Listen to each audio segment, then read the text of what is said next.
You guys hear me? Am I loud enough? I think I'm a bit small, but a little bit big. How's that? Am I good? Am I loud enough? Can you hear me? Can you see me?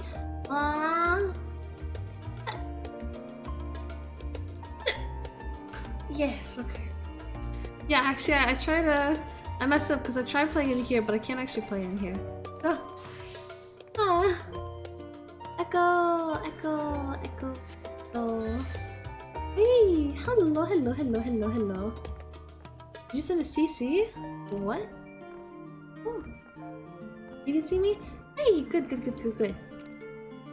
So, we are picking up. We just came back to the future, and then turned in our quest, and Carl was like, oh yeah, we have lots to tell you. Actually, I think it was Tataru. So now we're gonna talk to Carl, and we're gonna tell her everything we learned, and everyone else. We're waiting for everyone to show up first. So, are you guys ready? As the heavens burn. You guys ready?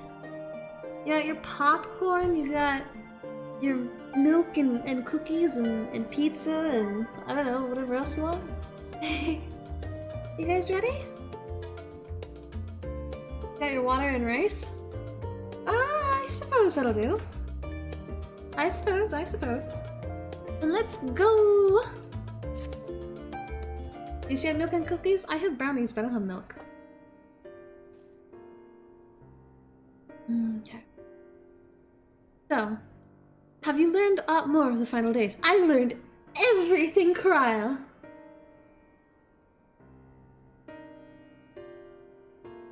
Then the journey was well worth the risk. Oh, I like this here. Whoops. No doubt your newfound knowledge will be a great boon to us all. Unfortunately, during your time on the First, events here have taken a turn for the worse. The Scions are running themselves ragged trying to contain the spread of blasphemies, but it's a losing battle. I mean, I'm not too surprised. To try and ascertain the where and why of it, Alize and Alfino have been traveling all over. Of all the regions they visited, Locus Amoanis is one of the worst affected. Please tell me we get to go to Locus Amoanis! Tancred, Essinian, and Graha took a detachment of allied soldiers today to offer aid and succor to those in need. But the province is vast. They only managed to visit a handful of coastal villages. It was an accomplishment worth celebrating still, but a drop in the bucket at best. In the meantime, Yushtola and Master Matoya have been making a concerted effort to establish contact with Heidelin in the Ethereal Sea, but to no avail. As for Tataru and I, we've been keeping a close eye on the Forum. From what we gather, they've been constructing a vessel to ferry people to the moon. An ambitious project that has likely been years, if not decades, in the making. However, we've still seen no sign of it thus far. I suspect it's still incomplete. You will also recall the proposal issued by Master Folshnaut to the people of Razathan. Following the discussion, Reacher declared his support for the plan and urged those who wished to evacuate to accept the forum's invitation. So far, so good, but that's where things get a little strange. Apparently, the forum caught wind of the lunar teleporter in the Tower of Babel and decided to use it to deliver people to the moon instead of their mysterious ship. Therefore, to secure safe passage to the Hadas refugees to the tower, Alfino, Alize, Astinian, and Graha traveled to Garlemald not long ago. Trouble is, the capital was hardly the safest place to begin with, and now... The final days have come to Garlemald. Oh no!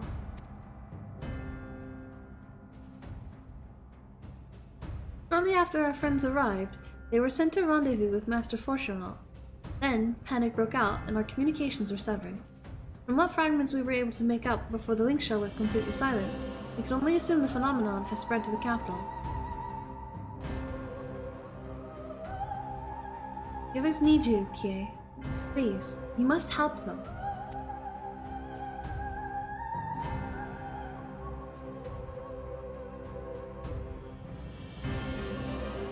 Having you there will make all the difference, I'm sure of it. Count Brokenglass was their first port of call, so you best start there. Hopefully Lucia will know where they are. There's no telling what you'll be walking into, so you'd best take every possible precaution. Hey, now I have one very important question. One very, very, very important question, because the Song of Oblivion, right, is coming from like almost like, you know, very far away in the universe, and reaching our planet, right? But what stops that from reaching the moon? How is the moon protected from that, and how is going to any other planet going to stop it from reaching it? Is it that we're going to be looking for a planet with a higher etheric density? What exactly is it that... How do we, like... I don't know.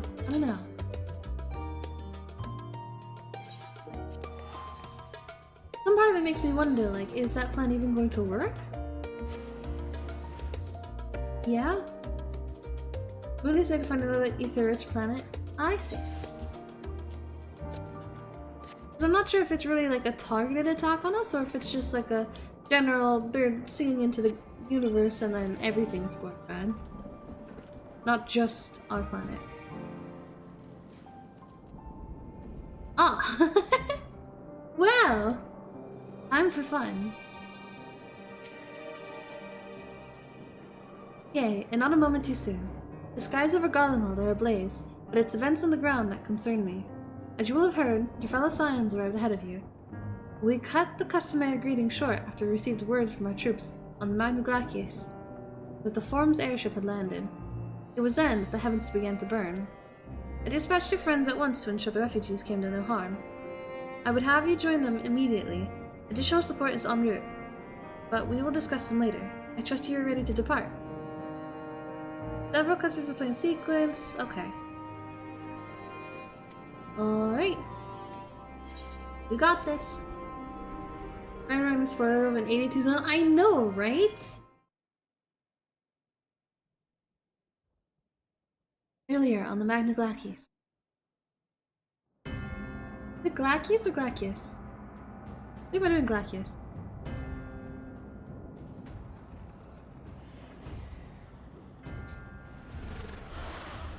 Could be worse. Ow.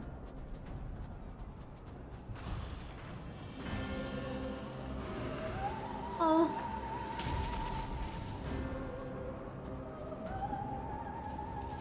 No. No. No. We were promised an escape. Not the same we fled.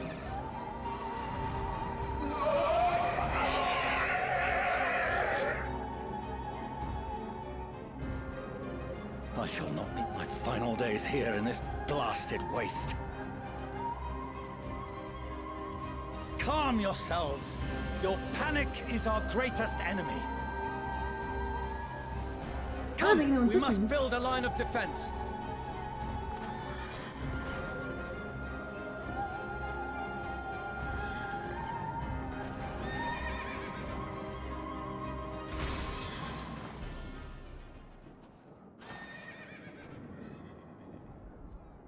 Aww. Leave the fighting to us, Father. You must lead the people to safety. Oh, they're working together.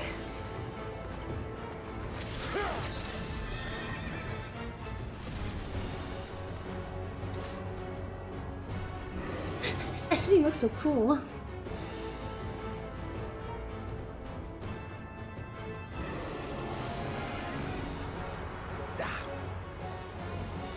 I can handle this pair.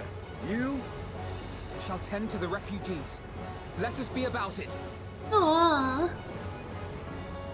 Aww. As you wish, my little lord. Aww. Look at them working together. Aww. Are we role playing as Alfie now? Bum, bum, bum, bum, bum, bum. I like that part. It reminds me of oh my dear lord. Wait, restores HP. All nearby part of it. Okay. I suppose I'm healing? Something like that. Everyone gets a shield. Allowed the healing more? Okay, what are my attacks? What? Poison saves 200. That's what damage over time. Leave it to me. Oh, okay, I think I got it.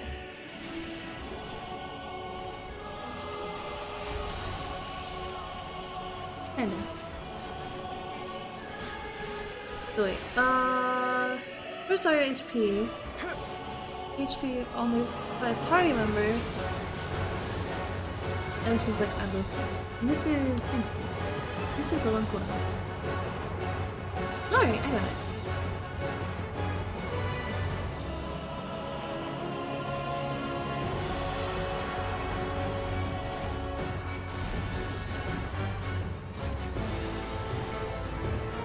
Those who can stand, come with me. These look so cool.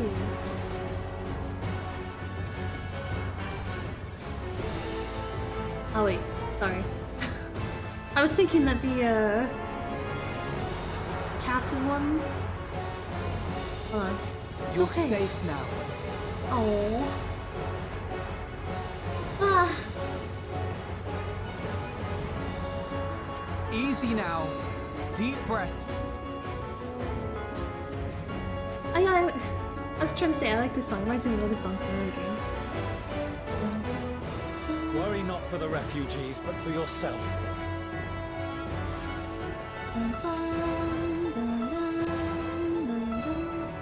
I think in PS2, like a few different songs.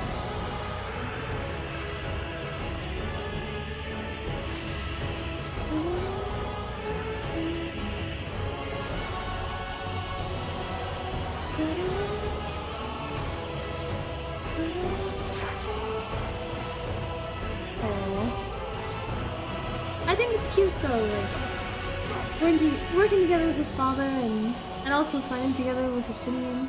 It's like, aww. Anything you want to see.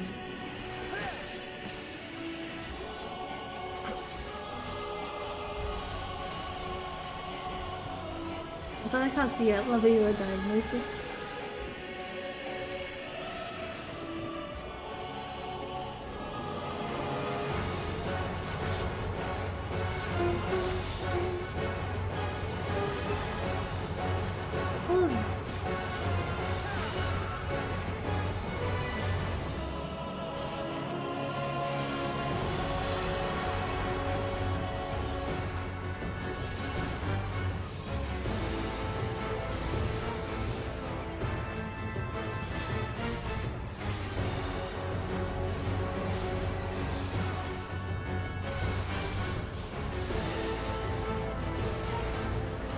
this is fun.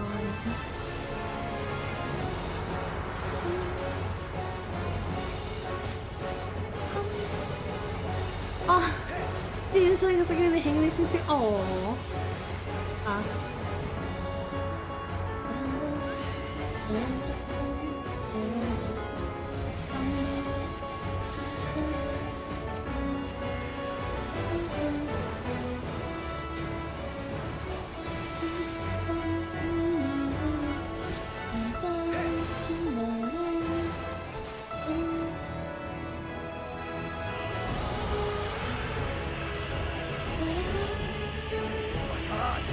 But not hard enough! You glistening.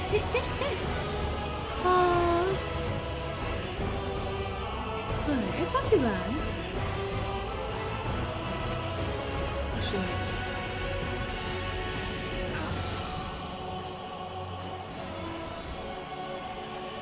Here. Here.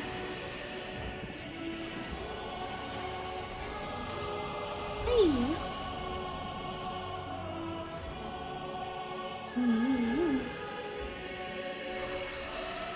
Oh.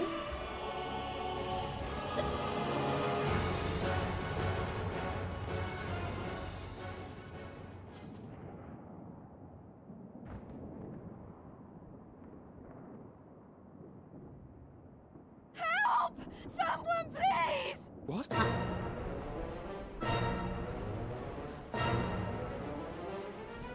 That was a scream.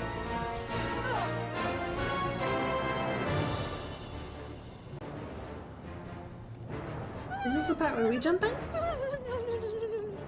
Don't. I don't want to die. Oh! Forward! Let not a single fiend escape! Oh! They're not dead. The Guardians came to save them. Wait, that's... Euless and the army. So, you've recovered then? Oh! In time enough to be of aid. For once. Oh!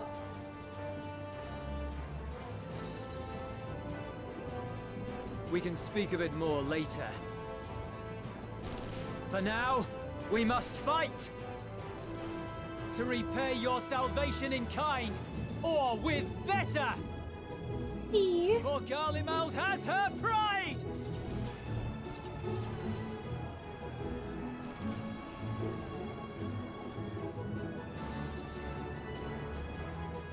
Of that I've no doubt. No. I know, we don't have any more mommy anymore, I think. I mean, we still have mommy, but I don't think we're gonna be with mommy at the moment.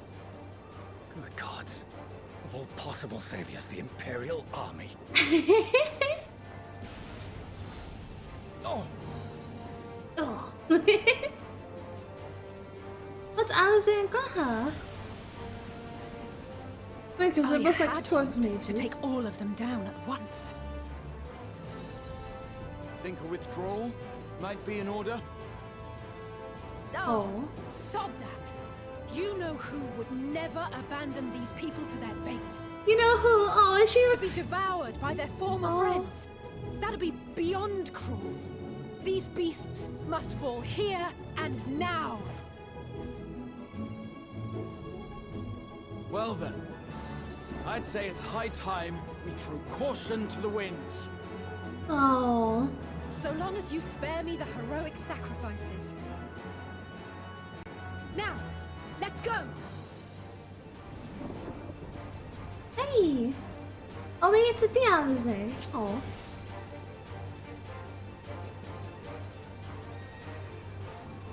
Oh, okay, what does she have? Their flare combo, scorch combo. Okay, so this is casted, this is melee. This is AoE, heal. This much damage up and damage dealt by new required numbers. Okay. So, and then this. There we go.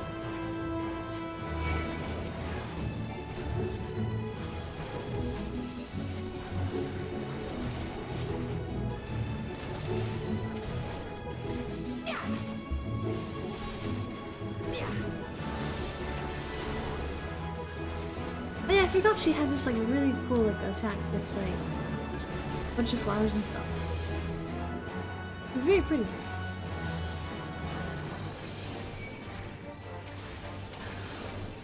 It's so cool looking. I don't know. I just want. I want to spam it.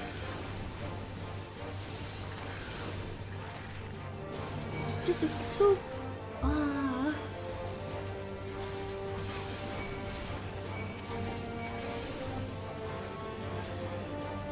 No.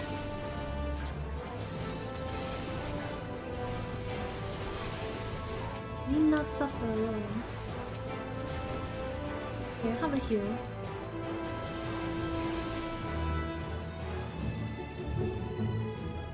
You'll be safe, don't worry.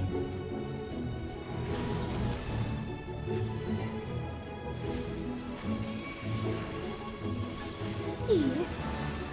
Oh, this one's not like the rest. This one's not like the rest. What do you mean? Fine.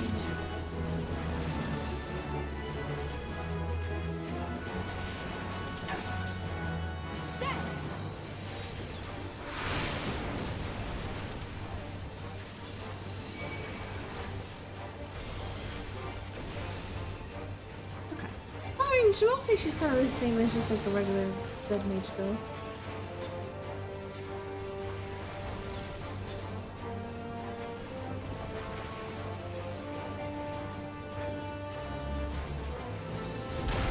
We're doing the time travel shenanigans? Yes. We just came back to the present.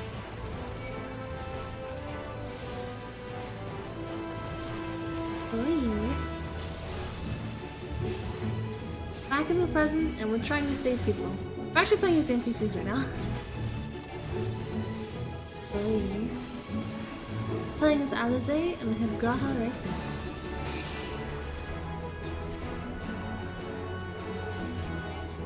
Oh, look at this.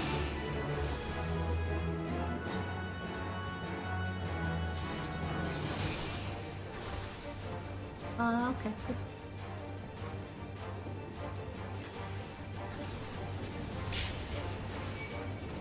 Oh.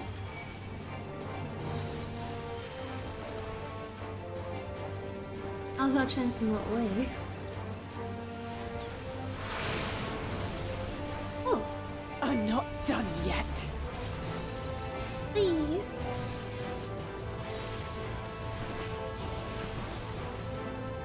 Oh. I think Graha would be the better thing. None to worry about. You should be safe. The air crackles with energy. Find cover! Oh. I think they should be safe. Stay from that one. Stay from that. Stay from that one. Then stay from this one.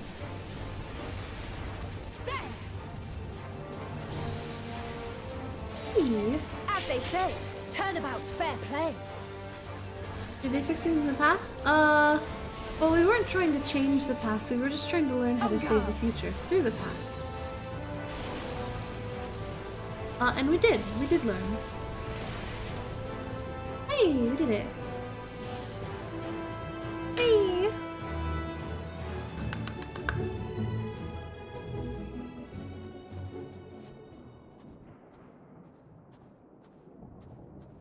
Ew, it's nice when you tape it sometimes. Yeah.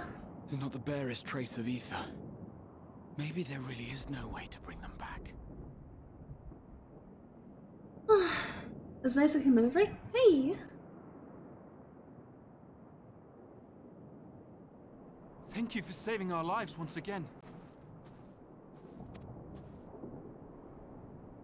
I remember you from Purusha. You helped us there too, didn't you? Yeah. Ah, you're from Palaka's stand.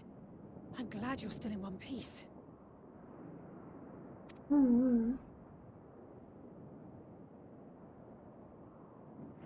Or you will be, once I see to that injury of yours.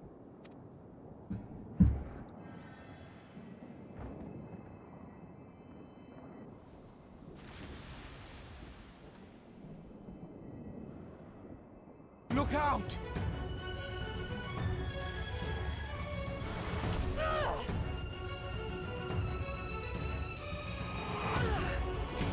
Do you get to play as Graha now?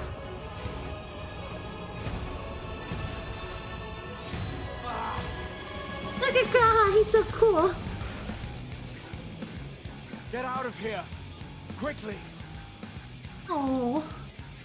Did I see him? Kind of, except Graha's a paladin. Lose them! Not a one! This will be a brighter future! I Oh. won't let a madman's apocalypse ruin everything we've fought to achieve! Oh. I love him.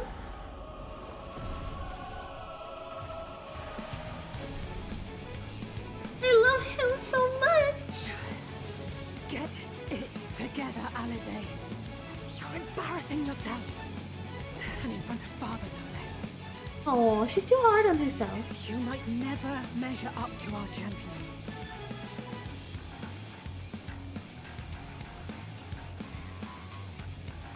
But we ask too much of her as it is.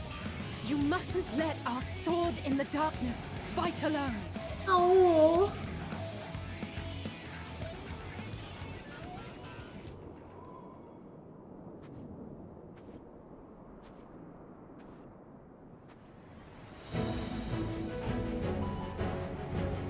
I mean, we're kind of walking in slowly, but...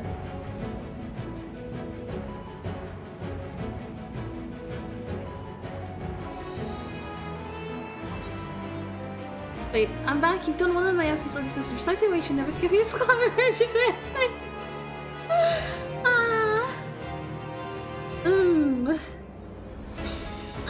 You know, I want to go with the third one because it would be very funny.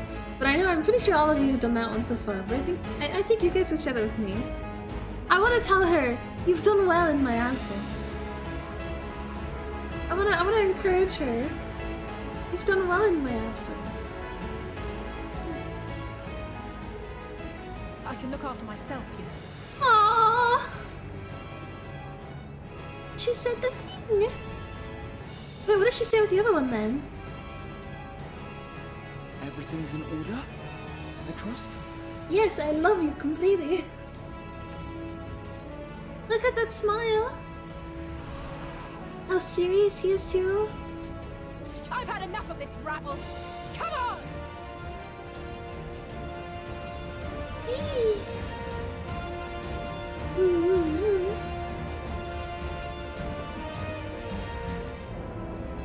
Oh, a trio for the ages. A trio for the ages. Oh. I mean, yeah, we're all kind of like made of this sort, but Alize is an actual red mage. I mean, I'm a healer, but you know, it's a caster class, and Graha is Graha. Graha is the caster melee thing. Graha is Graha. Graha is the great as Graha. You know? He's a tank right now, and I wonder if it's I wonder if Graha's role changes at all depending on like what I'm playing. Like if I came into this as a tank, would Graha still be a tank? Or Just would the he be beginning. DPS? Or healer?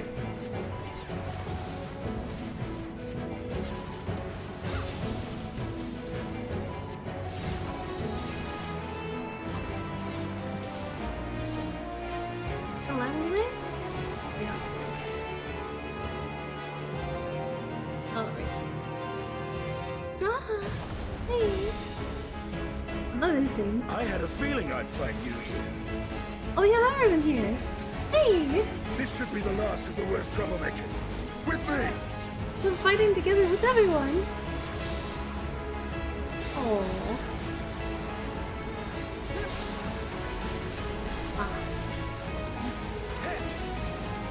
Good thing I can heal. I guess it's weird. We have a tank, 2 DPS, and 2 healers.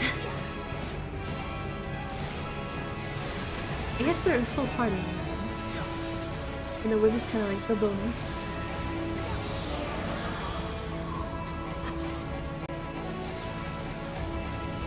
I see. Oh, some of them are growing. Ew, that was weird.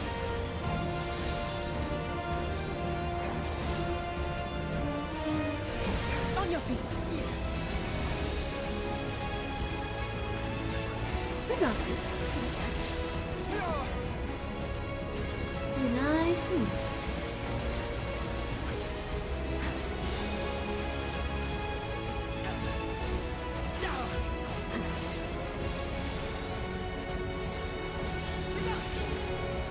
Oh. Here. And we'll be okay.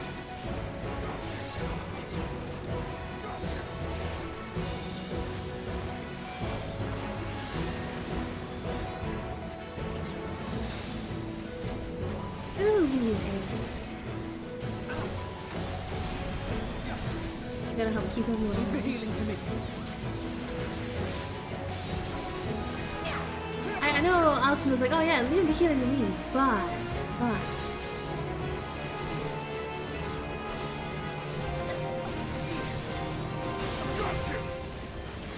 I'm in your debt.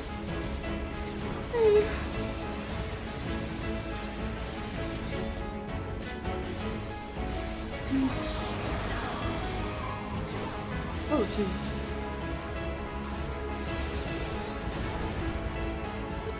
Oh, let's go. Hello, hello. Oh. We'll be just... We've almost done it so far. I think this is it. Hey, there's Gaha with us. Hey, Gaha!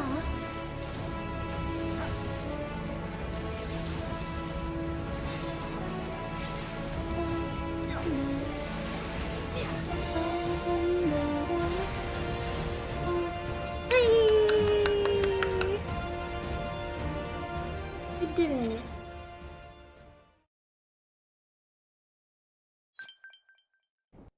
Oh. Ah, I have mail.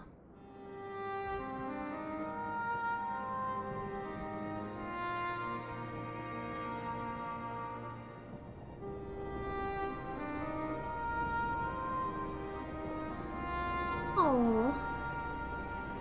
Proud of him. This is a good boy, you know? You must board without delay. The ship will depart ere long. Where is the ship, though? Your offer to host us in Charlian is most appreciated. But will the final days not soon fall upon it as well? Your hesitation is not unwarranted. The satrap entrusted me with your lives, yet I have failed your comrades. Oh, Fortunal. Nor are you wrong to fear that this corruption will continue to spread. I cannot promise you complete safety, even in my homeland.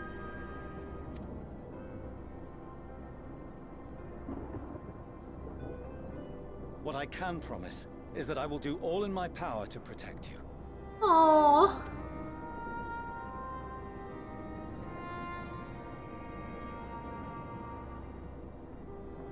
That power is not inconsiderable. Even now, my countrymen are preparing the vessel that will deliver us to a sanctuary on the moon. But like, hey, no worries, no worries. And hello, Aki. Join us on our journey there, and beyond, to new horizons. Come to old Charlian. Please. Oh.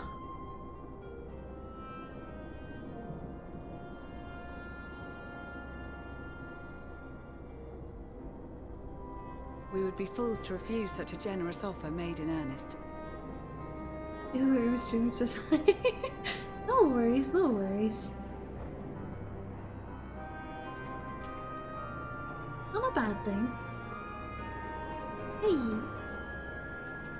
It seems they've a new destination. The people of Radzat-Han have known too much suffering. The march to Garlemald will only bring them more, short though it may be. I quite agree. Fortunately, they have you to look after them. Aww. Aww. Yes. Well, Aww. Behind you!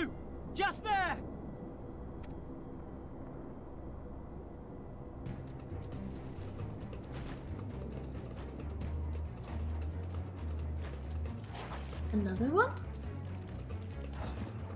More of them.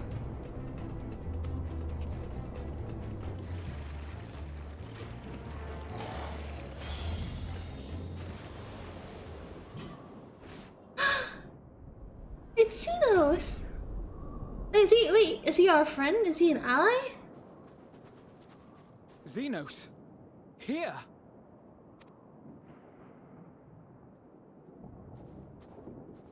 You'll be all right. Hurry to the airship.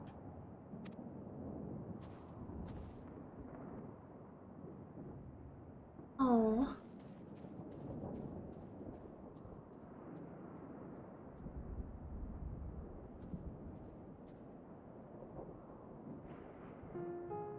Why have you come? A heretofore unseen beast. 'Twas ripe for the slaying. Oh? Poor sport, alas. Unfit to temper my blade. Oh, for the love of... You cannot still be on about a rematch.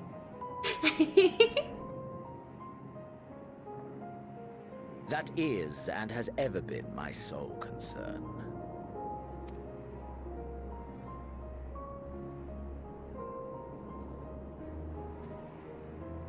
Let's just stand You, still on like a the door. other hand, are fixated on a different quarry. Your passion pales before mine, yet neither hate nor despair seems sufficient to recapture your misdirected bloodlust. He's jealous.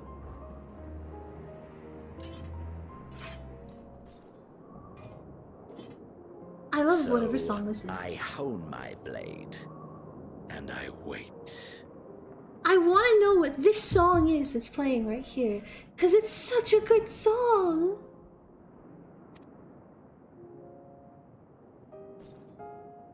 That's it. That's all you care about.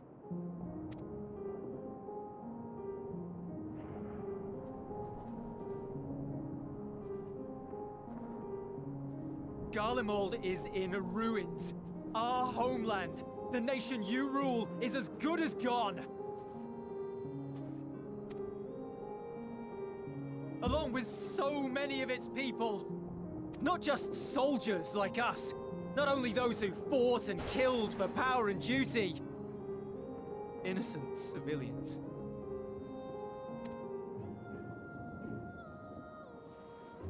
Murdered by their own flesh and blood. Lost and confused as they breathed their last. While we who survived with our lives and minds intact were left to freeze to death. Oh. The Eorzeans tell me all this was your doing! You slaughtered your countrymen! You did! For what? For nothing in the end. So much wasted effort. You bastard! For your own sake, Eulus, you must control your anger. It will serve no one should it consume you and see you transformed.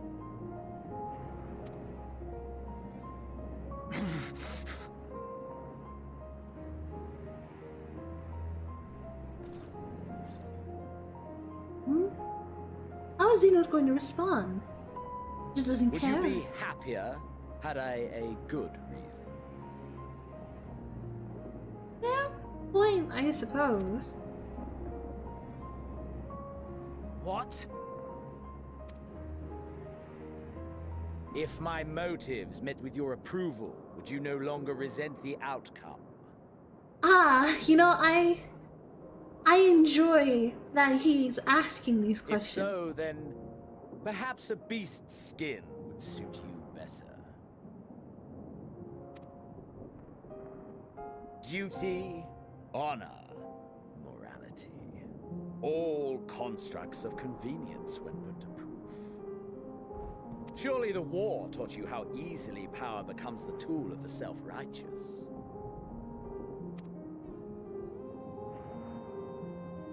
Other people's justice was merely a means to their ends?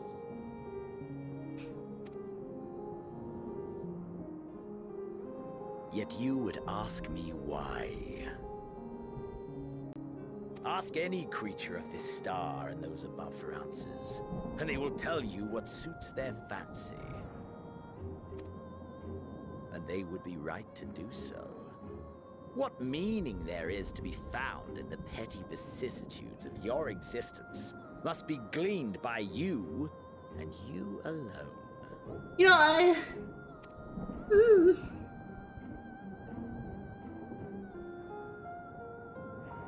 Should you seek it in battle in the fruitless pursuit of my demise, then come.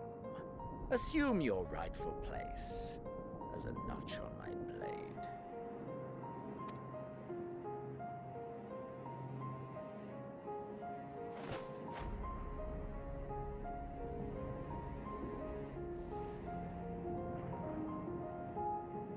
You are a blight on the Garlean race, and there would be no more satisfying way to expunge it than by beating you to death.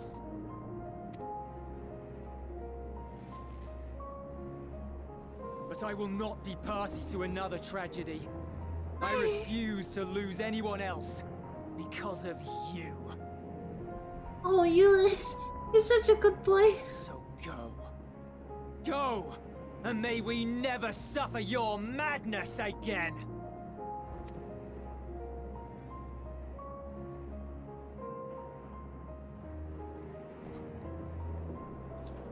Xenos! Oh,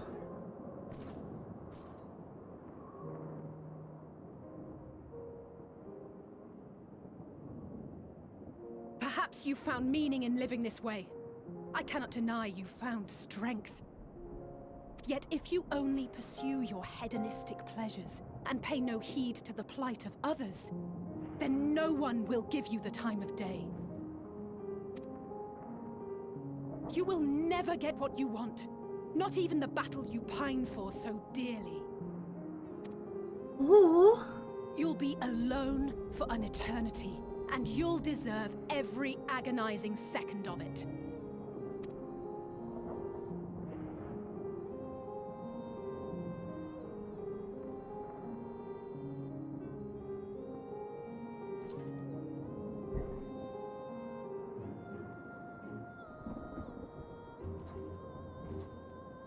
He thought about it, didn't he? Like, it reached him, didn't it? He was bothered by it.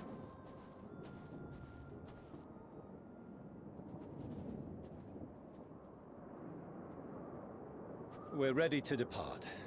The refugee ships will be leaving shortly, but I've asked mine to remain for the time being. Also, yeah, even though Xenos is like, you know, a very man kind of character, you know? I mean, so he's very, I don't know, jaded maybe? Moral compass is like the wrong way around. But he is still an interesting character. Nonetheless. There's room enough for you to join me on it, if you wish.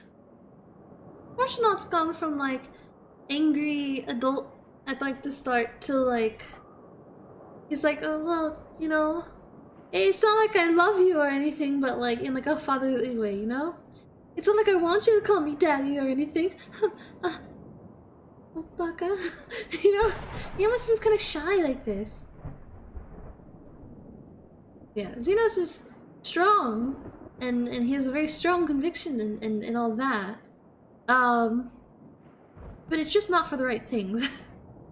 But I suppose also he has a fair point of, you know, what the right things are is whatever suits your own fancy.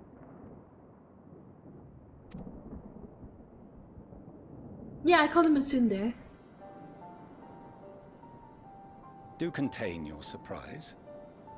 I needn't agree with the Scion's methods or intentions to acknowledge that their deeds are deserving of gratitude. See? He's being more honest with his feelings now. We appreciate the offer. But might I ask why you are delaying your departure? I presume it is not solely for our benefit. I must visit Garlemald ere we return to Sharlayan.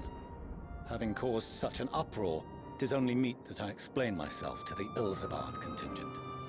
Oh.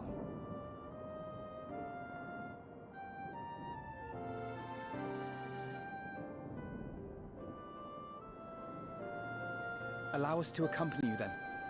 We should be glad to facilitate, given our familiarity with all concerned. Aww. If you would like to join as well, Euless, we can speak of recent events on the way.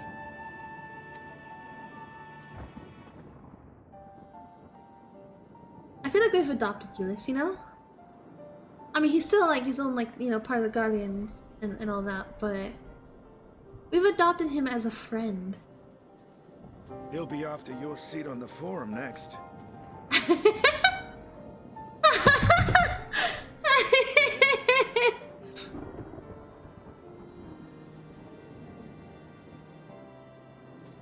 Aww.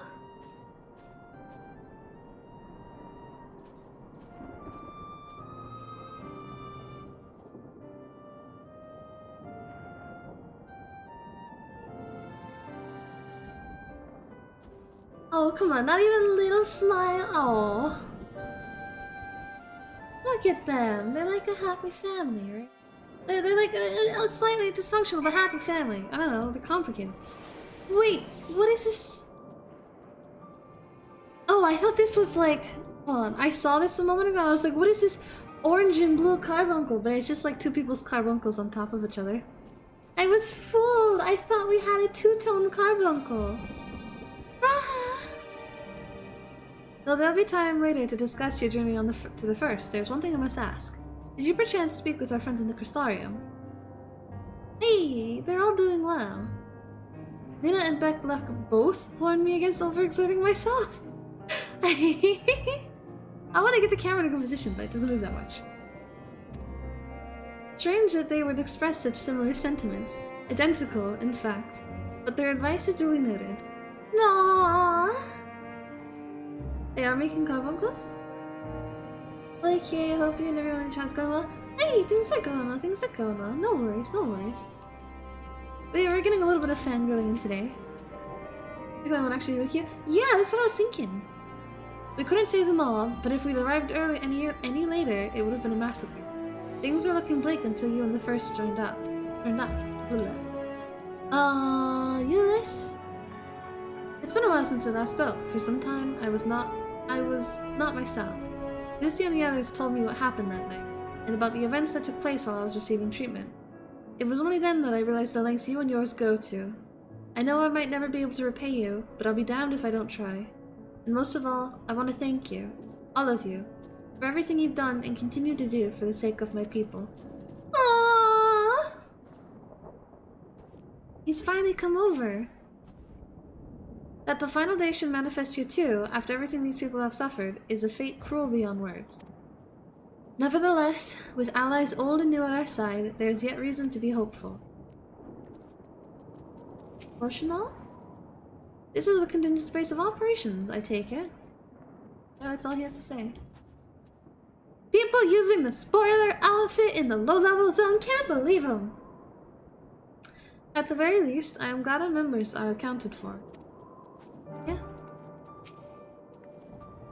To see Xeno standing there, so uncaring and unrepentant. Gods, I don't know what came over me. I just blurted out the first thing that came to mind, but looking back on it, I stand by those words. I would say I hope they won't incite him to further villainy, but to be honest, I doubt he even remembers what I said. Anyway, enough about all that. It's good to see you again. Yeah? Look at cute little Eos up here. Ugh. Every Endwalker streamer is just Graha Squee, Very Squee, Elfmo Squee. You're playing with Scholar now? Oh my gosh. Take my head. We still need to quiz you about your time in the first, if we ever get more than a moment's respite.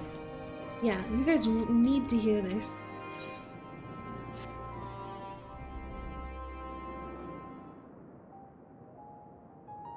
No major injuries then. Good.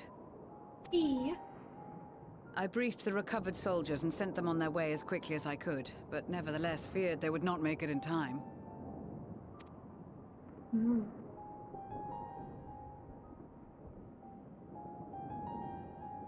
Aww. The additional support was invaluable. Your men saved more than a few lives.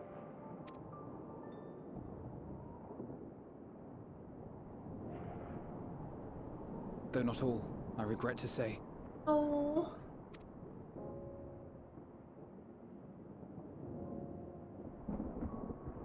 I take it that I'm addressing Lucia Junius. I'm the Forum's envoy, Forchano Leveilleur. And you are owed an explanation for these most dire developments.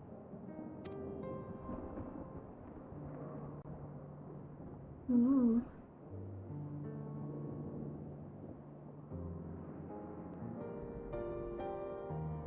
Another trial wrought by the final days. I was beginning to suspect as much. I mean, what gave it away? The meteors falling through the sky, people turning into monsters, you know? It's... You know? You doubtless feel some consternation having been forced to abandon your original plan. But trust me when I say you were right to send the refugees elsewhere. Beasts have been sighted within the capital. Perhaps it was a stroke of grim fortune that the population was decimated beforehand, as they've yet to appear in any great number, but in time. In any case, Maxima leads the remainder of the contingent in an effort to cull the creatures and evacuate the populace as we speak. Oh. Once the airships have taken to the skies, I pray your men can be persuaded to join him. You'll permit us to retain our weapons? I wouldn't have sent you after the Scions were I expecting you to stab them in the back.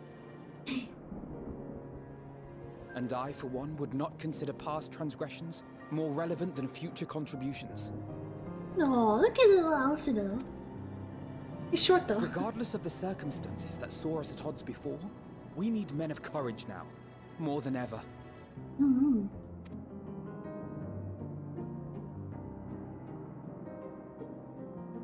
Aww.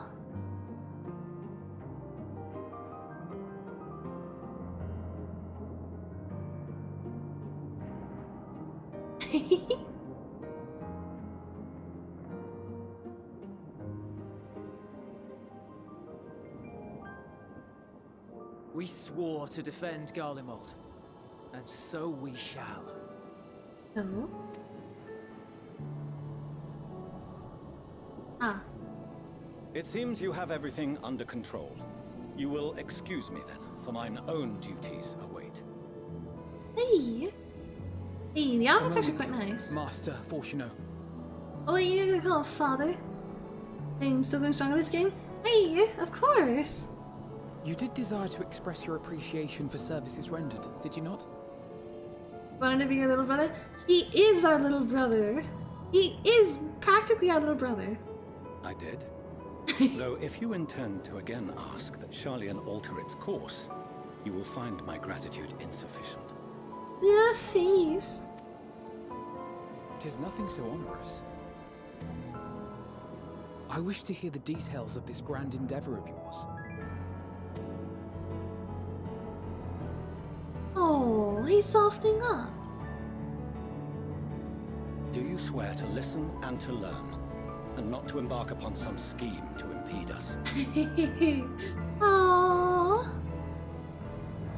I swear. Aww.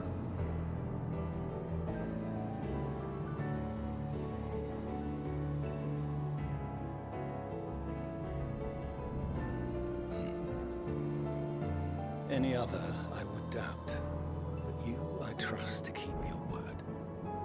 For not once have you broken it. Aww.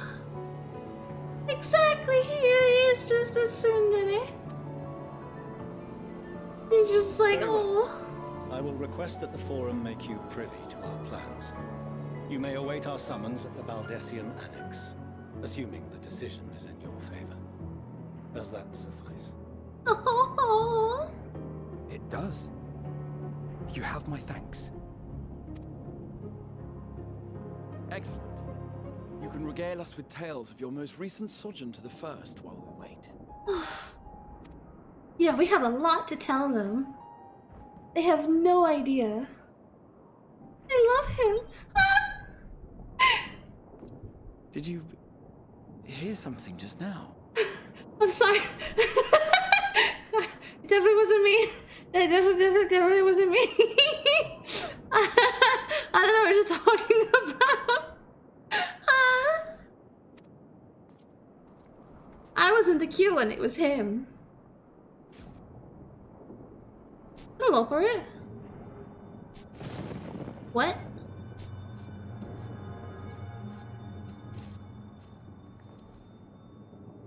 What?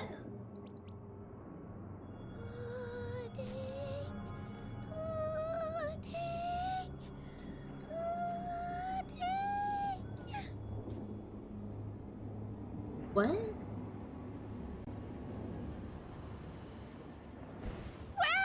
Where is this star's blasted pudding? Oh! I love him! What are they doing here? Why did they come down to... what? Why did the Loperites come here?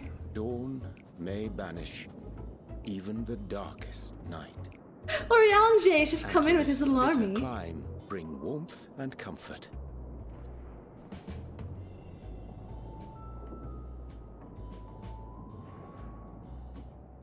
Tis heartening to see such an assembly upon my return.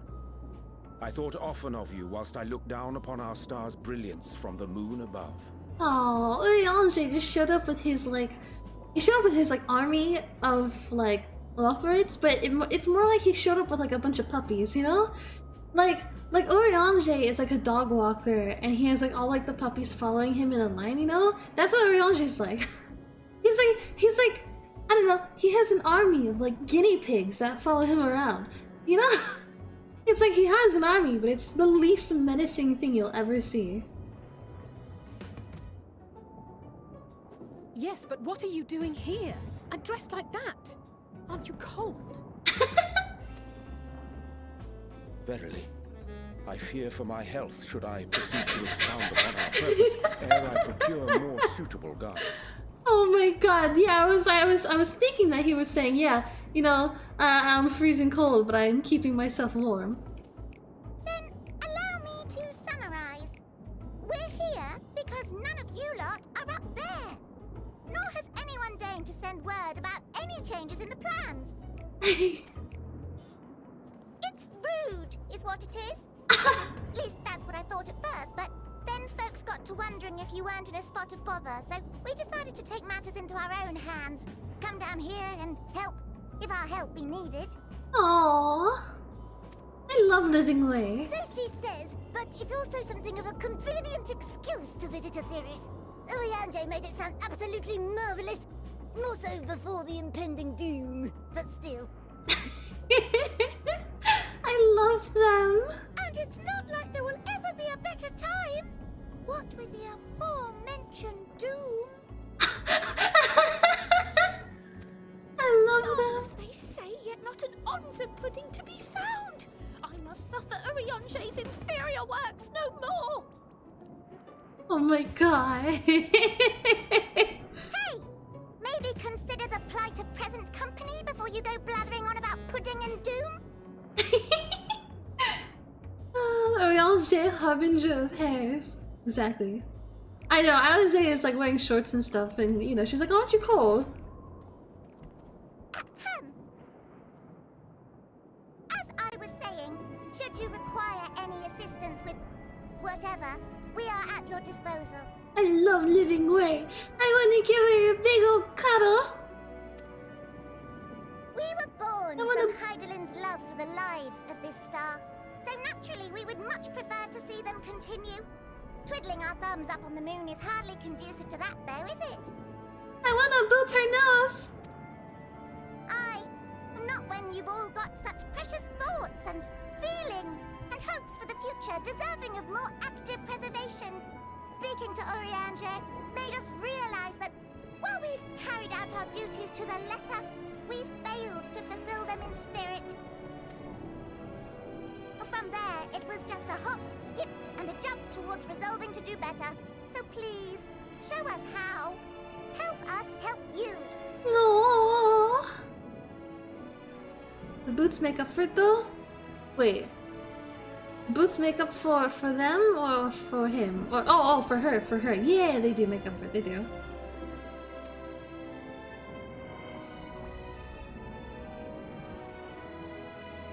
Forgive me, but are they... I didn't know!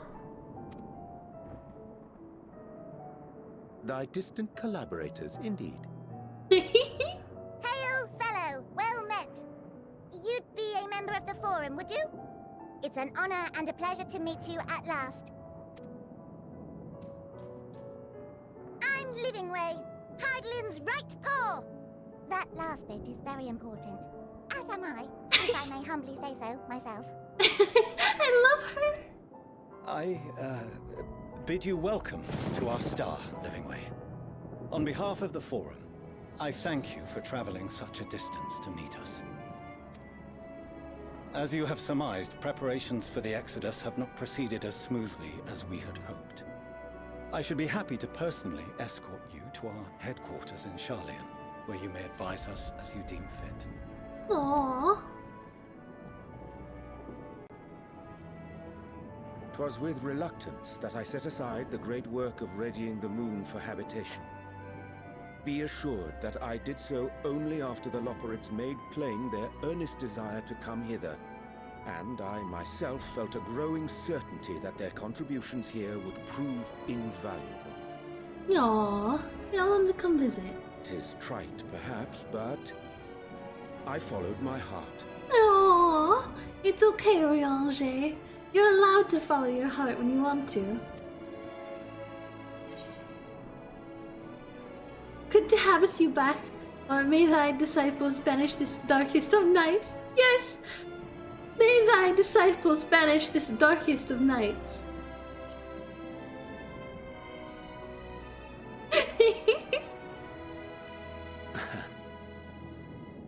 I am no esteemed philosopher of Eld.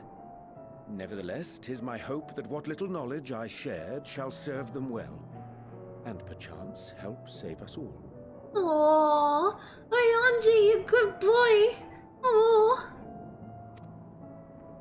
Will thou attend us at the Forum and lend thine own wisdom? Of course.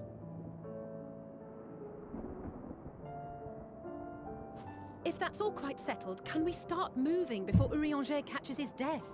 Even I'm freezing out here. I mean, I'm not even wearing pants. Come on. Oh, I dare say you'll warm up quickly once you're aboard the airship. Sat shoulder to shoulder with our fur-covered friends. Think about it. Think about it. Think about it. Graha is saying that while he also is fur-covered in certain areas. He has furry ears and a furry tail.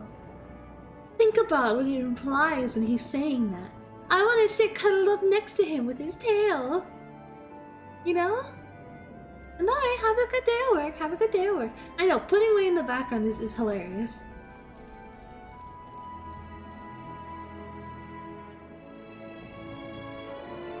What do you mean? It's staying warm. What? He's implying that things with fur are nice and warm. And he also has some fur, so he must also be nice and warm, right? I suppose we can pick this up as well. I meant to do this sooner, but... this is just sightseeing logs.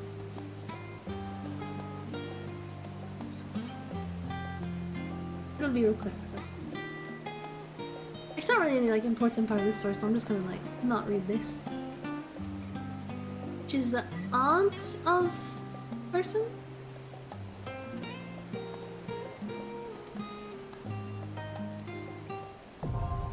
Yeah. Is he hitting okay? You know? I would not be upset if we had like cutscenes of just Graha hitting on us. I wish. Yeah, listen. I do wish. I'm sorry.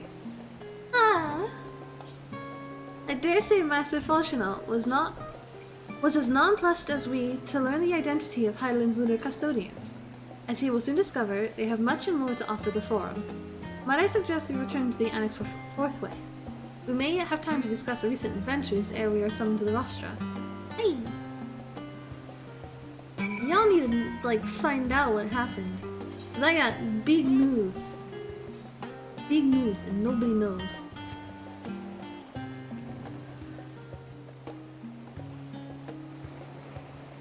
Yes, I love Graha. I love Graha with everything. Speaking of loving Graha, adventures again. So, we will speak with our retainers as well. Okay. Let's start with Hassan. I still need to, oh, interesting. I still need to, like, fix his outfit. I left him in what my last retainer was wearing. And my last retainer was female. So, it's a completely different outfit. And I mean, the same thing goes for her. She was a cat girl before. Now she's Lalafell, and I still haven't changed her armor. So I have like a Lalafell in a swimsuit. I'm sorry, a Lalafell in a bunny suit and a cat boy in a swimsuit. It's like, well, I had... I'm sorry, cat boy in a swimsuit. I had 2 cat girls before. Yeah, I had my retainers were cat girls before. And then I was like, oh, okay, I'll make one Lala, and then I think I made both of them a Lala, and then one of them I changed to Catboy. Oi. It's I enjoy how easy it is to change your retainer appearances, because it's like, yeah, I could make like a bunch of different characters to satisfy every different like feeling I have for wanting to look different, but just doing that with my retainers is like so much easier. So much easier.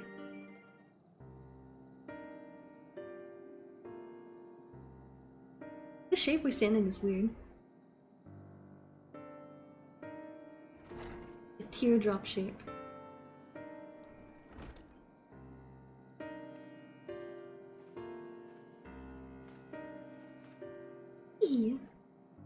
Not that I'm complaining, Orianger, but I wasn't expecting to see you quite so soon.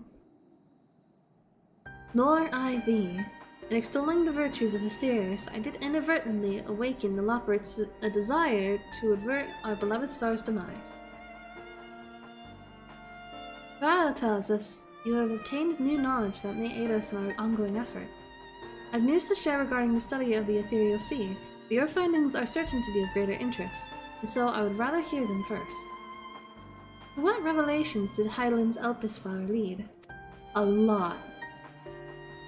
A lot.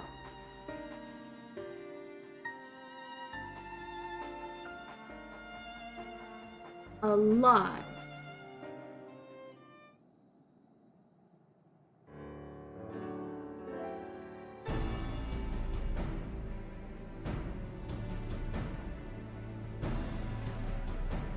And this dynamis is what drives the final days. If it and Akasha are one and the same, this all but proves Nadana's theory. Were an entity, through sheer force of emotion, to channel this vast dormant reservoir into a raging river, it's possible its power might surpass even that of ether. But if our star is so replete with ether, that entity would need to be outside its fluence to effectively manipulate the dynamis of the great expanse. Medion. Or rather, the sorrow and suffering of fallen civilizations that she has been hoarding for millennia. Untold anguish and fear and hatred, drawn from every corner of the universe, all for a single purpose, the destruction of Aetherius. And our foe is no longer some unknown calamity, unknowable calamity. We have but one aim, to defeat Medion. You make it sound so simple, but you're not wrong. Vanquish Medion, and we deliver the world from the final days. But to even attempt it, there are 2 conditions. First, we must determine her location. Before Medion escaped, an enchantment was placed upon her by Vana, the woman who would become Hydaelyn. The implications of temporal magics are not entirely understood, and so we cannot assume that a Hydaelyn and the Venat you met in Elpis are one and the same. Nevertheless, due to her intrinsic qualities and as an all-powerful being, I'd wager that Hydaelyn possesses the knowledge we seek. Whether she would share that knowledge with us, however, remains to be seen. After all, she intends for us to flee to Theris, not to stay. Do you suppose she has abandoned her pursuit of Medion? The Venat I know would never give up.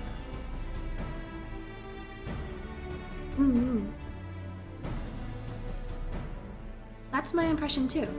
Otherwise, she wouldn't have used me as a conduit for her will, or provided clues such as the Elpis file. I believe she has been waiting for mankind's answer to Hermes' question. Hey. So, what's the second condition? We must find a means to reach Medion. Naturally, our chosen method will depend entirely upon wheresoever she has made her nest.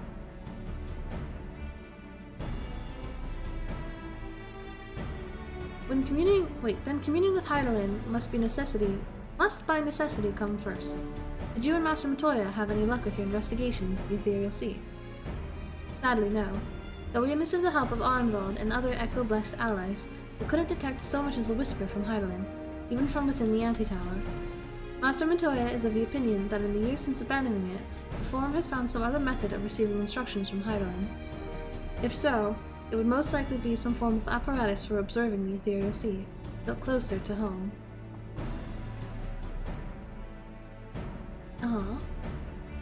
Sorry to interrupt. Just received word from the Forum. Your presence is required in the rostra, where they intend to discuss the Great Exodus. Hey, that works. Then Father was able to persuade them. They're finally taking us seriously. Let's hear what they have to say. Hey.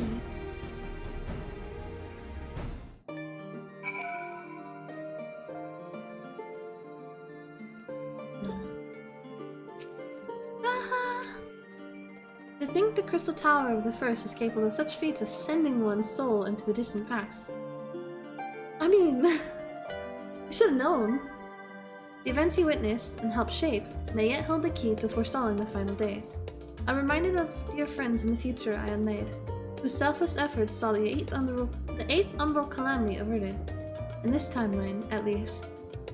Too much has been sacrificed for us to abandon Theris now.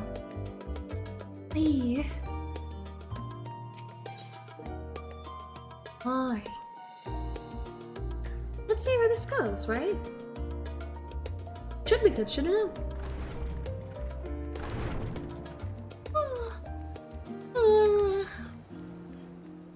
There's so many people here that I think I get like 30 FPS. Alright.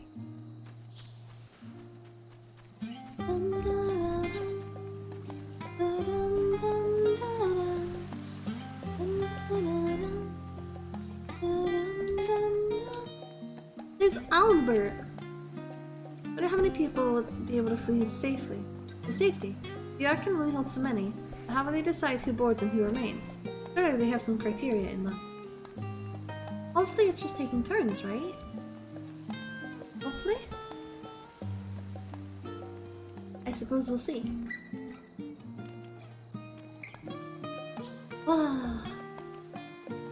Oh, there's Cringe up here. What are you wearing?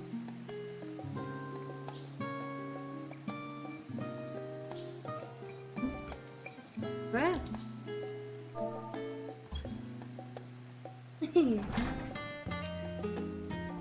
The forum is in session, and as such, the rostra is closed to visitors.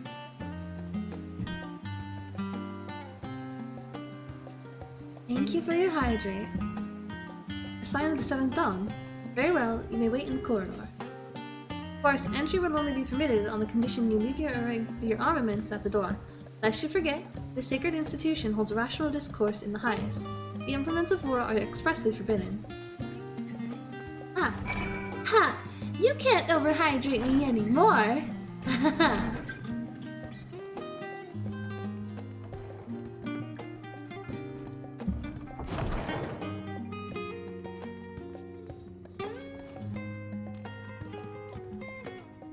No, we're going this way.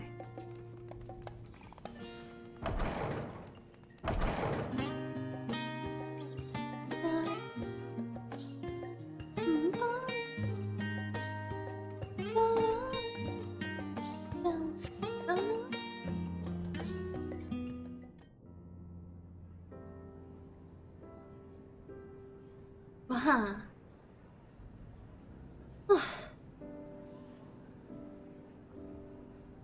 That a bunny boy on the forum?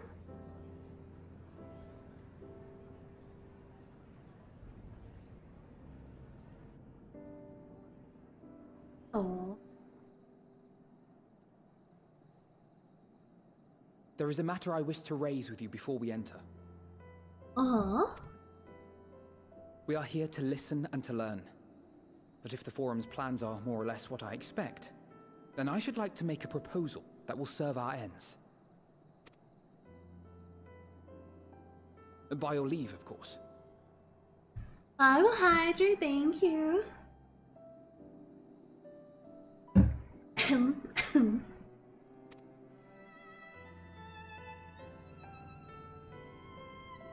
I don't see why not. Your words and wits have gotten us this far. Agreed. I will present our queries so that you may consider the most advantageous way to advance your proposal without distraction. Thank you, everyone. If I may have your attention, the ad hoc session will now commence. Okay. The purpose of today's assembly is to brief the Scions of the Seventh Dawn at their request on the Great Exodus. You may enter.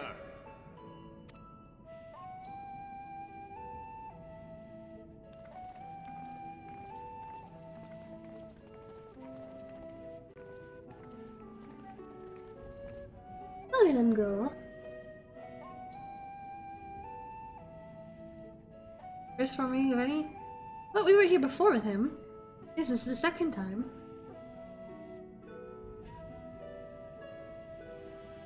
On behalf of the Forum, I commend your heroic actions on the Magna Glacies. We shall not soon forget your service to us and the people of Radzat-Han. Hey! Look at it, such a good start. That's for a trial though? The Satrap, whom we have informed of the refugees' new arrangements, sings your praises as well. As an expression of our gratitude, we will endeavor to answer your questions as fully and openly as we are able. Aww. They're taking this seriously. Then let us begin. First, it is the Forum's objective to ferry the life and knowledge of this star to the moon. Am I correct? You are. It is for this purpose that Charlian has labored these many long years. We have collected biological samples and scientific records from across the star. When the time comes, they will be moved from their places in Labyrinthos and Numenon and conveyed to safety. Once that critical task has been accomplished, we will begin transporting the Charlian citizenry, which has been categorized into groups. The earliest arrivals are to ensure hospitable environs for those who come after. Following our people, we will send those of other nations in turn, beginning with our allies.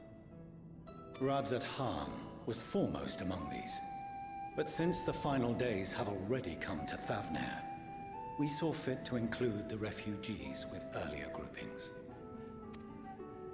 An ambitious plan. You have accounted for the safety of all nations and tribes, then? Hmm? As many as we can. And how, pray tell, do you decide who to leave behind? To journey beyond the sky is an unprecedented and immeasurably difficult endeavor. Introducing sources of inevitable conflict would condemn all to certain death.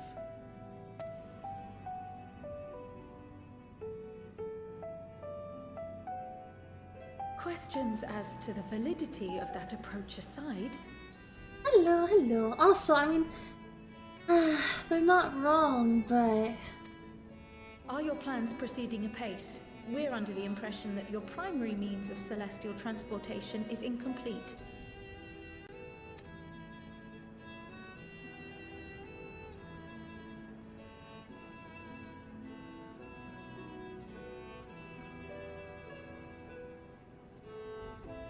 If only in that it does not meet our optimal parameters, that is correct. Oh?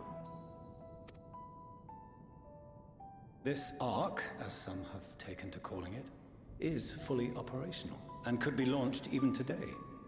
However, the final days have progressed more quickly than we anticipated. At present, the ship is incapable of attaining speeds sufficient to meet our evacuation targets. Should we put the vessel into service, as it is now, we will be unable to travel to the moon and back quickly enough to complete the necessary number of trips. Precious lives and knowledge will be lost. I see. Seven hells. Is there anything to be done? The ether burner, the primary means of propulsion once the craft is in the space between stars, is undergoing testing to determine whether it can be made more efficient. Though cargo is being loaded for the initial phase of the Exodus, we are prepared to continue our experimentation up to the day before launch, should it prove necessary.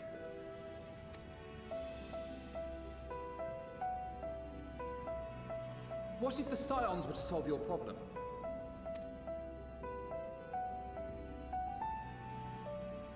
We shall help devise a means to improve the ether burner's efficiency, on 2 conditions. Hmm? If we succeed, you must allow us to meet with Hydaelyn.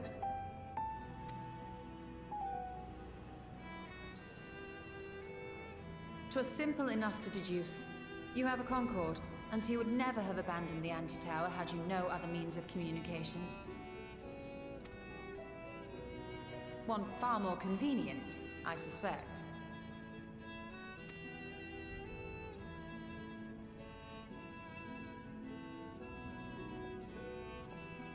The second condition, also to be met upon our success, is that we be permitted to propose another use for your Ark.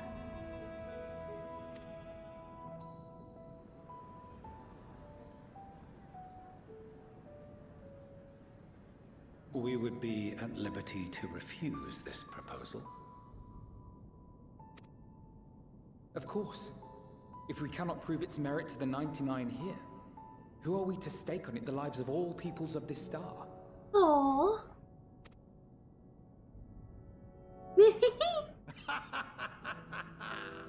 Delightful as always, Master Alfino. Aww.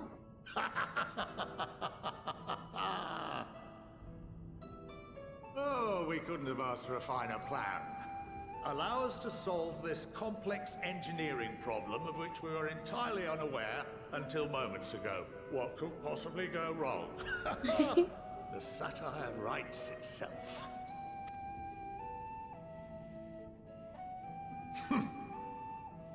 Yet, what field has not benefited from a change in perspective? When we are at wit's end, what we need is not the same dry theories recited ad nauseam, but fresh inspiration. No.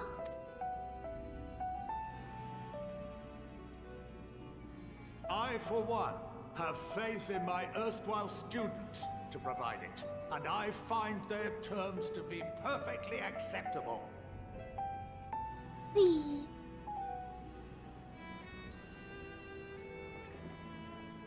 Order! Order! We have no time to waste on debate.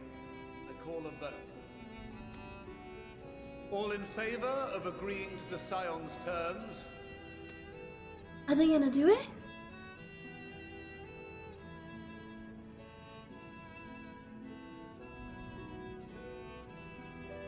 Well, there's a lot of raised hands. Well, maybe.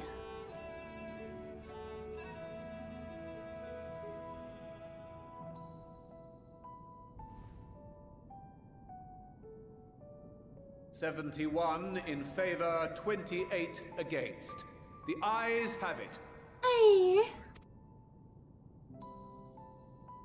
Fortuneau, as the architect of this project, you are the best candidate to show them its current state. And bear in mind that regardless of your personal misgivings, this is the will of the Forum. Oh. Very well. Is he upset that his son's just like I call taking this his session place to a so soon? close. Return to your tasks with urgency. The final days wait for none. Hey.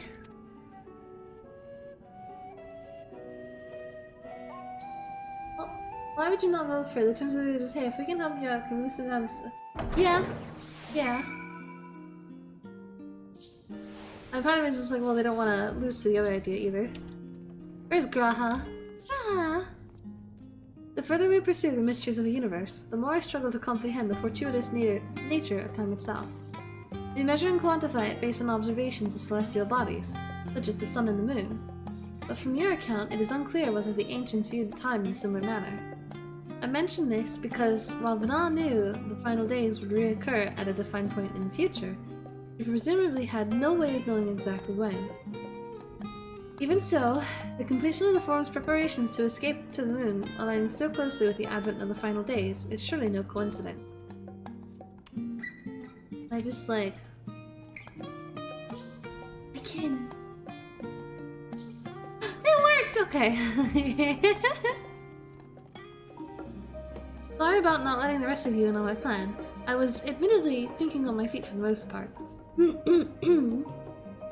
But since we require both a means of communing with Heidelin and reaching Medium, in the spur of the moment, I saw involving ourselves with the completion of the arc as a way to work towards both objectives simultaneously.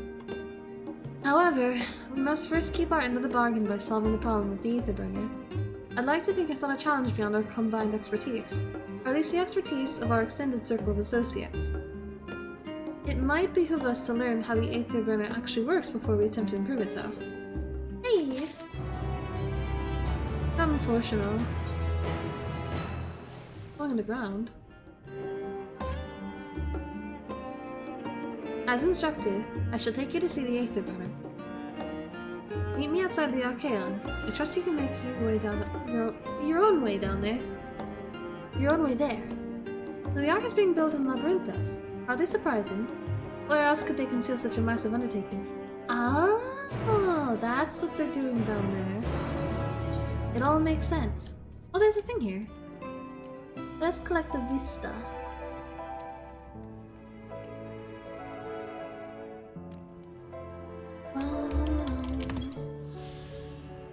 Okay.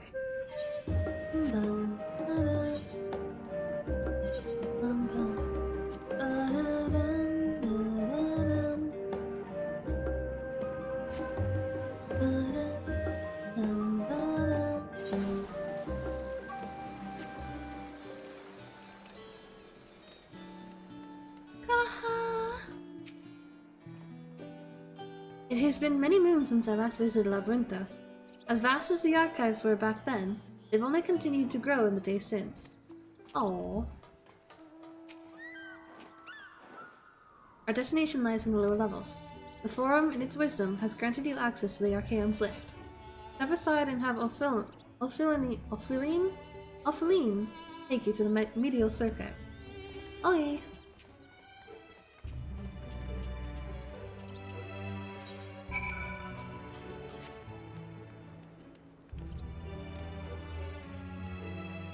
It's a cloudy day though, no. Oh wait, you guys want to stop for a spot of triple triad? A spot of triple triad sounds lovely. I can use the cards I stored here. Unfortunately, I couldn't find instructions for the game itself, so you'll have to teach me as you go along. Oh, wait. Wasn't player chosen at random. Okay. Order? Ah. What is this ugly thing? Oh, it's Kakapina. Okay. So, start with this. Can't defeat me with this.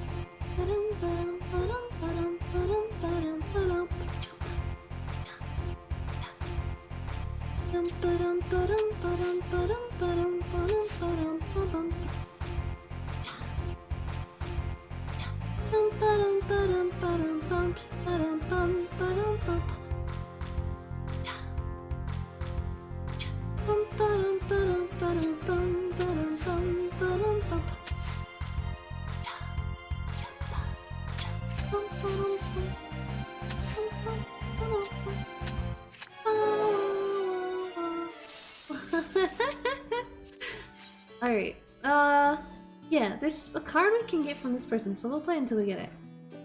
Karaoke stream confirmed. We have had karaoke streams before. I think only one of them was actually scheduled. Reverse!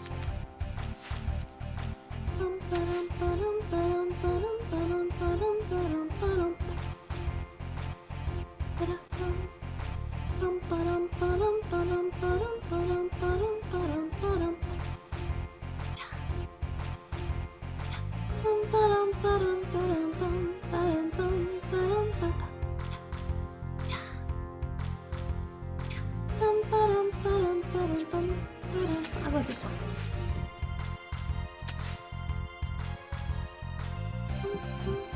I don't have anything with like lower one on the bottom.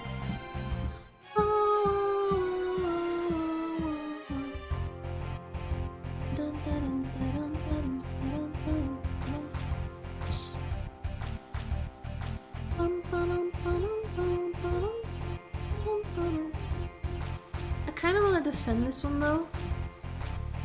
But I don't want to use one of my really good cards to do it. What? What? Oh, I think that's just the timer. I was like, what?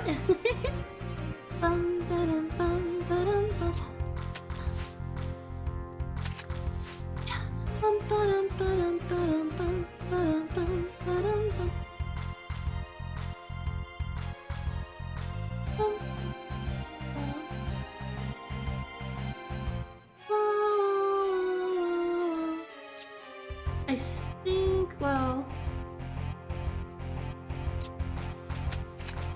I think I can do that one.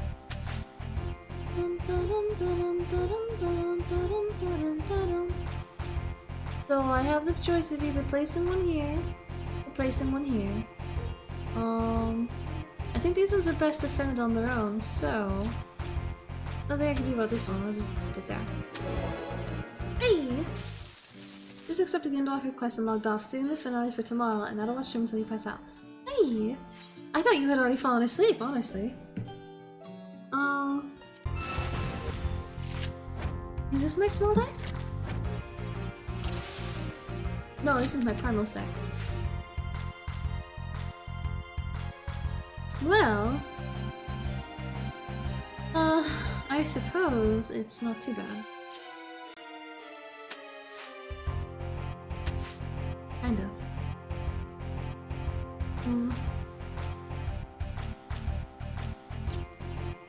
This is a little bit rough.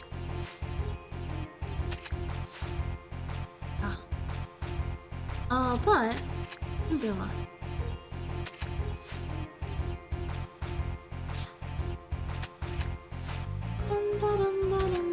No! That's the best I can do. I think my one on the bottom is actually my smallest cards. I think. Oh, chaos. Never mind then. What is this one?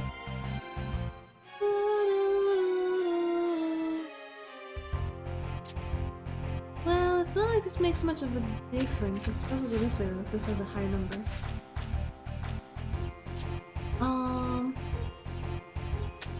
There.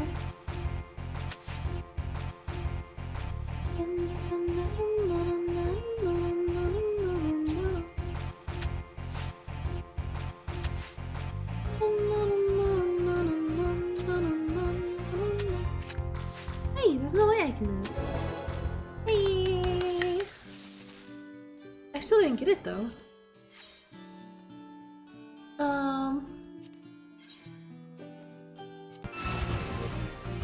I suppose I'll just stick with the rest of my mid deck. No, Luna Bahamut? And Innocence? So, it's plus. I have a lot of 8s. So, it shouldn't be too bad.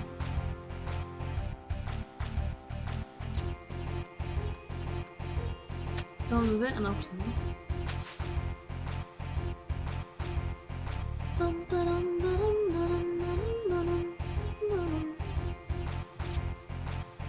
I could put this here.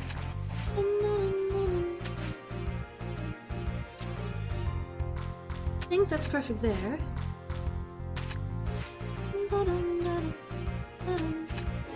Hey, not a single plus happened either. Ah, give me the card! All I want is your card. Just the one. Just the one.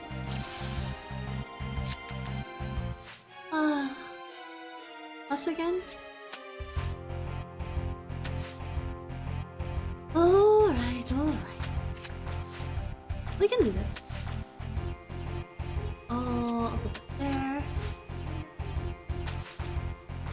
Put this here. Leave that. Hey! No, okay. I'm gonna leave her be, cause she's not giving me the car. That's all I wanted. You wish to use the lift? Yes? Hey, let's go to the medial circuit.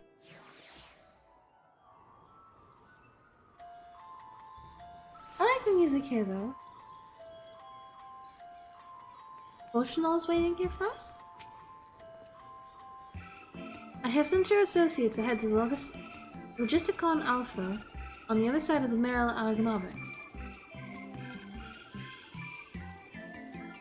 Actually, there's something I've been meaning to... No, never mind. It can wait. Let us attend to the matter at hand.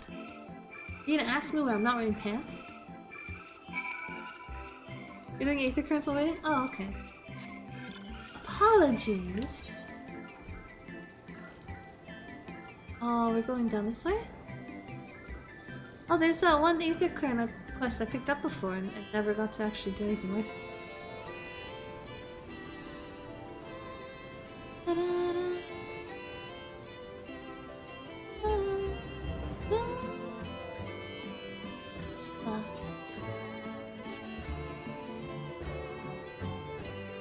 Did it ASMR?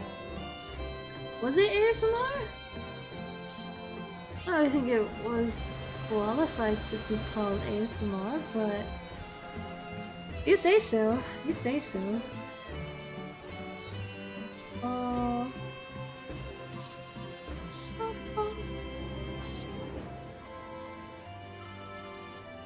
It's been like super windy today, by the way. Like it was making my windows bang, like make a lot of banging noises earlier. I felt like a Goober just like popped out the door there, like he was chasing someone, but... The Logisticon Alpha, and we're riding around in a car. Well, not a car, but a motorcycle. Just like the person in front of us. Ah! It must be close to the central circuit, which is where Charlene's greatest secrets are held. If the tomes I perused will hold sword. Hey.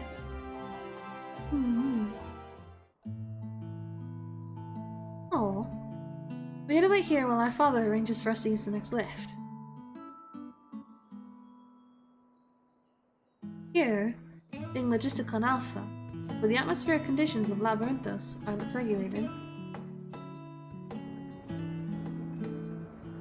Water is drawn from underground and dispersed as vapor, stimulating the formation of artificial clouds and rain. By manipulating the temperature and air circulation, they are able to create the ideal environment for the growth and preservation of the biological samples kept here. It's just another Elpis! It even had the Elpis flowers. Hold on, how do you know so much about it? Why, Father brought me here as a child. What? And left me behind? Actually, you're the one who left me behind when you went off somewhere with Grandfather. The night before, I'd been asking Father how clouds are made, so he decided to show me. It was fascinating. I peppered him with questions the entire time. Oh, it's all too easy to take for granted the many interweaving aspects of the natural world, to grow inured to the wondrous. By having gained an understanding of the complex mechanisms employed by the Loporrits in indicating a similar environment, I've come to view such process in a new light. Aww, then I would be so happy. The subterranean guardians of Labyrinthos, the lunar prison forged to contain the ancient Zodiac, the habitations built for all mankind beneath the moon's surface, each unique, yet undeniably similar. It is no mere coincidence.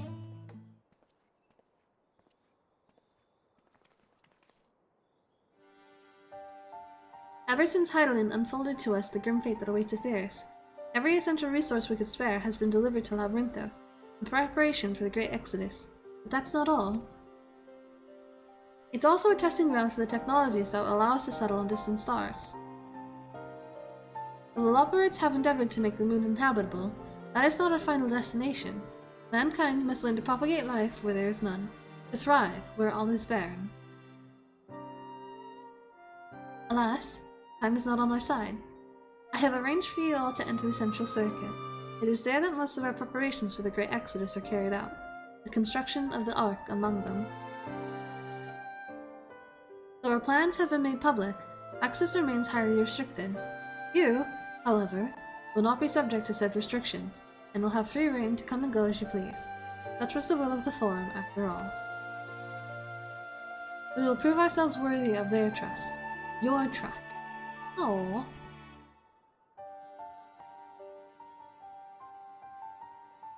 Then let us proceed.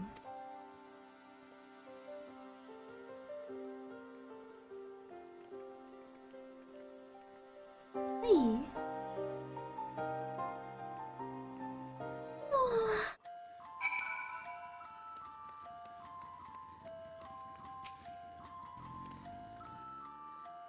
By decree of the Forum, the Signs of the Seventh Dawn are permitted to enter the Central Circuit. Hey, let's go.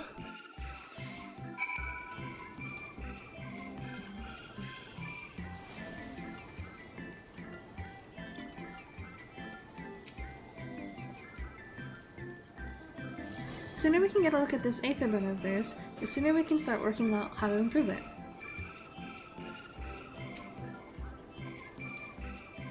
The Aether burner is being constructed not far from here. Overseeing the work is Koko Danko, after whom the forge is named. Huh. Once the necessary introductions have been made, I shall leave you with him to discuss the particulars. Bye.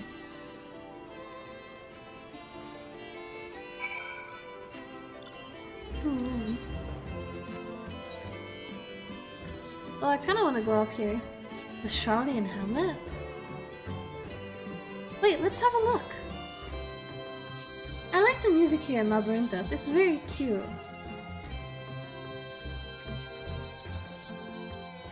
It's like being in a toy shop, right? Yeah, but it has that kind of feeling.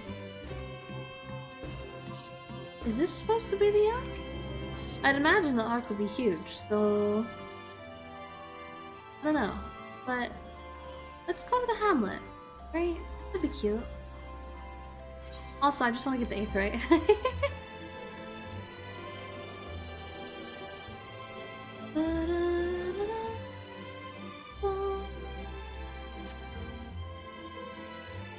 Oh, let's not run into those.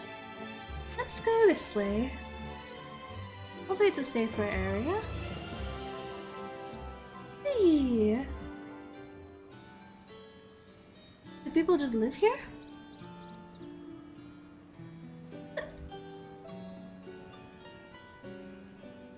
You.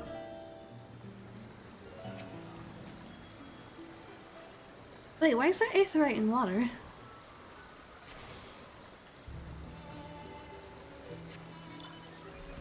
Off we go, back the other way. This is such a cute little spot though. Aww. I mean, we'll probably come here eventually.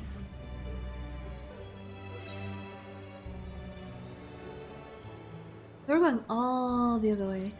All the way the other way. I wonder whether it's red. We'll probably find out. Hello, hello.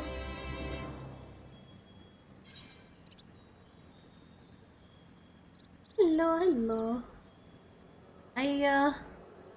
Unfortunately, I suppose I could get out Google Translate.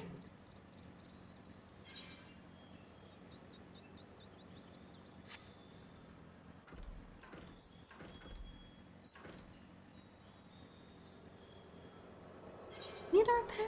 No, we'll be fine without a repair. There is...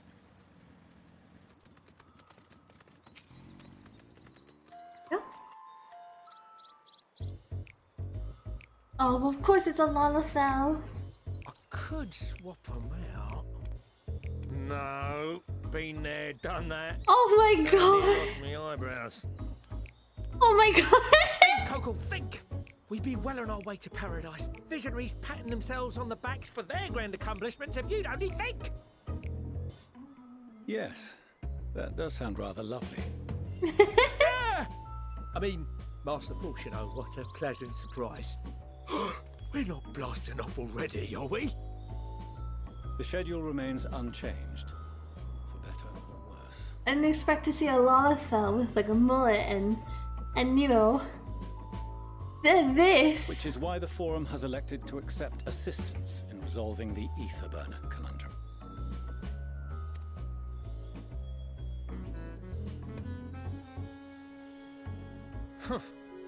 Not seen you lot down here before.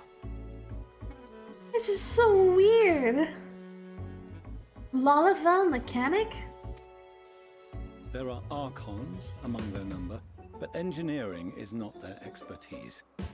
Nevertheless, the Forum concedes the slim possibility that they may have insights to offer. If not, you are at liberty to return them to the surface, by whatever means you see fit. Did it boot us out? I assure you that won't be necessary. Now, about your troubles with the ether burner. I love him! Ah. And yeah, I was thinking probably Sid's crew's gonna get called up at some point. Aye, aye, I'll walk you through it. Suppose I could do with a change of pace.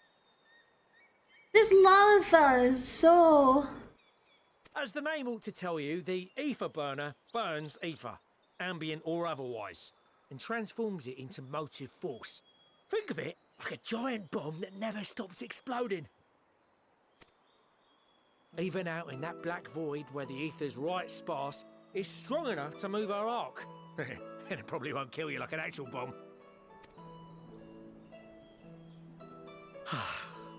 But it ain't perfect. Aww. According to my calculations, to travel to the moon and back fast enough for the Forum's liking, the conversion rate needs to be 6% more efficient. I don't know if that makes sense as a Lalafell mechanic. I mean,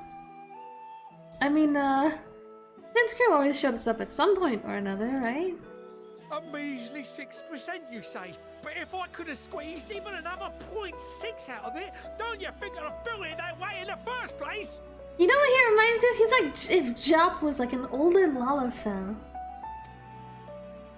Hast thou consulted with the Loperids? Yes, they too are conducting their own research, for lack of a ready answer. The moon's propulsion systems are considerable, naturally, yet they are commensurately massive. It is no easy feat to convert their technology into an efficient means of propulsion for a teeny tiny toy boat, as they say, and as I most certainly do not. Yes, exactly! Damn it all, I asked for refined adamantite and they send me uppity rabbits with inscrutable, ancient, incompatible technology! You're trying to drive me mad! Do you speak of Allegan refined adamantite, perchance? You know of it? Only in the most general terms, I'm afraid. 'Twas an alloy of Allegan make, but the secrets of its production were closely guarded. Hey, it's time to shine. As I recall, the record stated it was vital to Dalamud's construction and launch. Aye, that's the stuff. No material more conductive far as I know. Slotting some in's like blowing up a dam and watching the river of ether come rushing through. Oh my god. Ain't a living soul that knows how to make it though. We were fortunate enough to salvage some for the ether burner, just a wee bit, mind, from a chunk of Dalamud that came hurtling into the northern empty during the calamity. A chunk of Dalamud. With more? Well, that extra 6% efficiency would be child's play. It's a crying shame that we've no other sources. Surely the many shards of Dalamud scattered throughout Eorzea would suffice. Why not get the refined adamantite from them?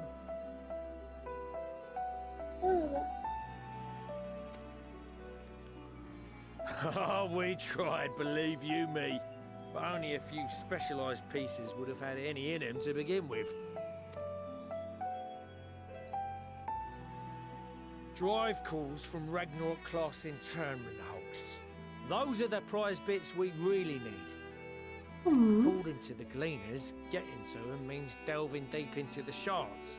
And the defences are still very operational and very eager to blow them up. It's rough going in there, even for the cream. Not sure they'd make it out alive. Aww. Weren't we near that part of the Ragnarok when we went to destroy Bahamut? Hey. Want me to go and fetch the what's-it? The White Raven's ghost. It haunts me. Sounds like a job for someone else? You want me to go and fetch the what's-it?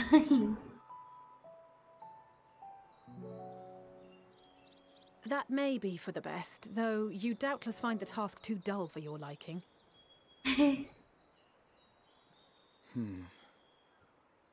There are multiple internment hulks in Eorzea alone, so handling this ourselves may not be the most efficient option. Rather, if we could salvage adamantite from the shards simultaneously... Thancred, is the link shell we established before you went to Garlemald still active? Of course. The floor is yours. I love Thancred, he's cool.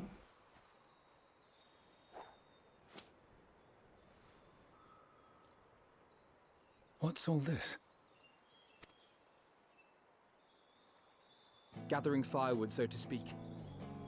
We alone can accomplish little, but joined by others, we may yet build a bonfire to carry us heavensward. I said heavensward! This is Alphino. The Scions have need of you. Sing the song too? Ah! Understood. I will contact the Lord Commander and dispatch our finest at once. My sisters are somewhat preoccupied with the final days, so I will lead the 12-Sword expedition myself. Aw, Aronsena is all. He's precious.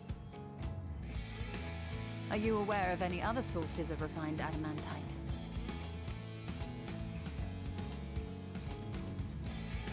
Logically, such an invaluable alloy would have been utilized solely where absolutely necessary, in components intended to conduct or collect surpassing amounts of ether. Let's take Crystal Tower. Any extant instrumentation or devices would have likely found their way into the hands of etherologists or enthusiasts.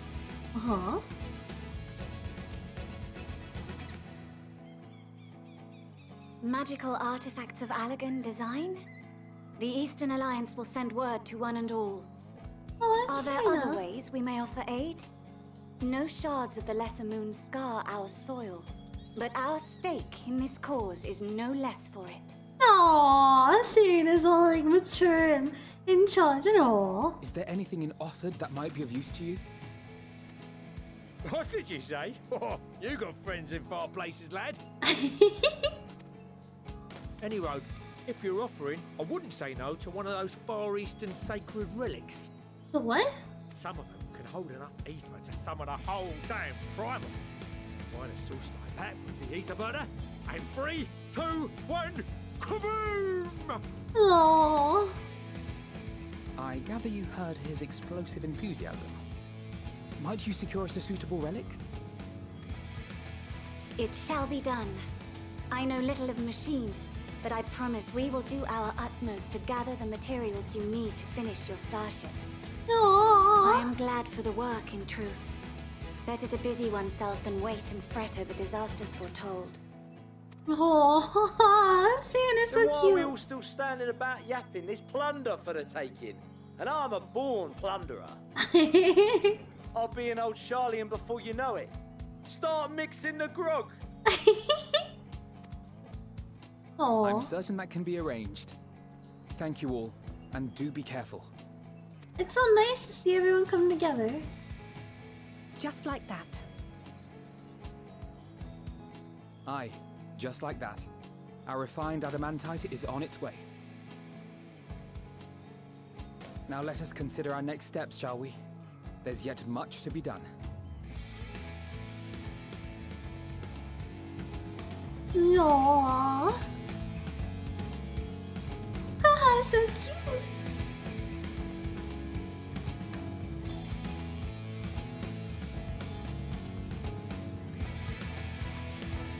Smile? No, come on. You know you want to be proud.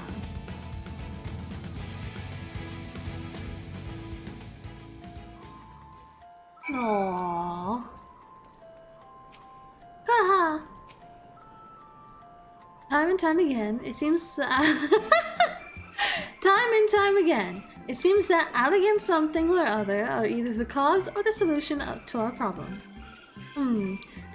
To think the self-same materials that once launched Dalamud will now be useful to help ferry mankind to the moon. There's a poetry in that. I wanna pet him. Ah. Okay. It's times like these we're reminded of how famous, or infamous, Altino has become. Who'd have thought he could achieve so much with a single Link Pro conversation?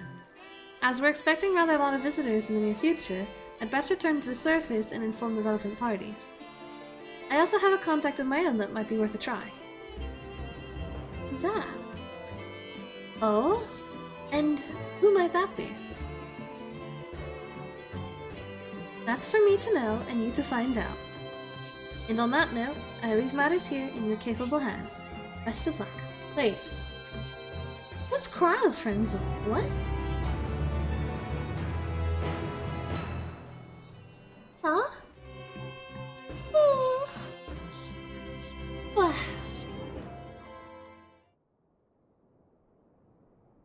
Meanwhile, in Ulda... Don't tell me the final days have come to the city-states.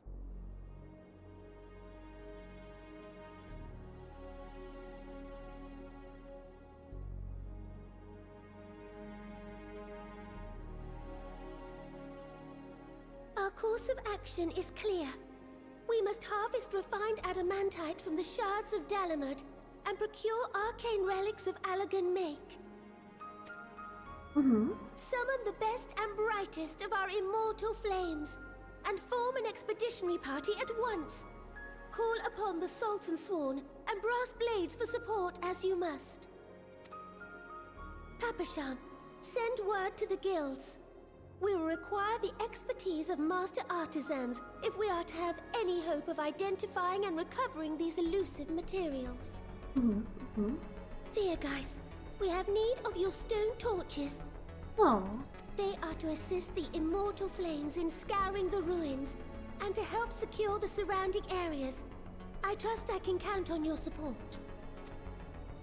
As commander of the Stone Torches, my son Zimberk will personally see it done.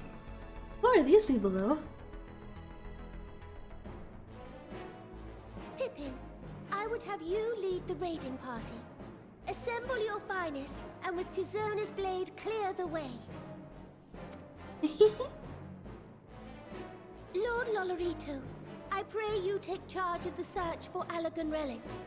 Surely you know of some being traded on open or clandestine markets, or sleeping in collectors' vaults. Of course, I ask not that you do this out of the kindness of your heart. By all means, profit on the transactions.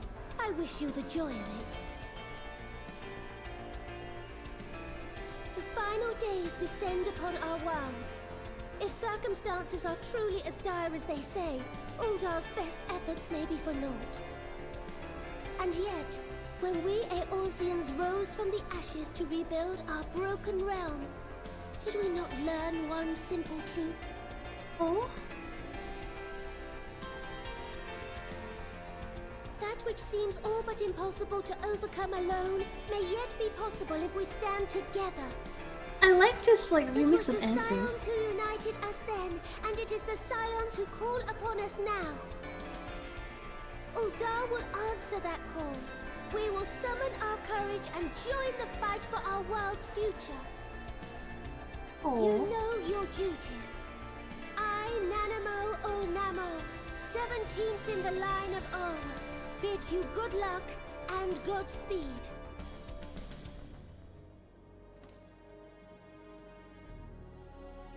I like the answers remix, so oh.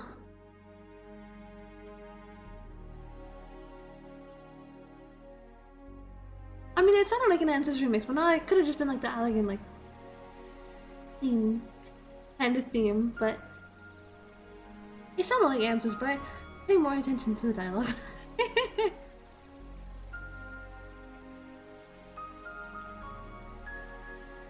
Stone Torches is the private military for the mining company. Ah, we did have to from the. Oh, okay. That was so long ago.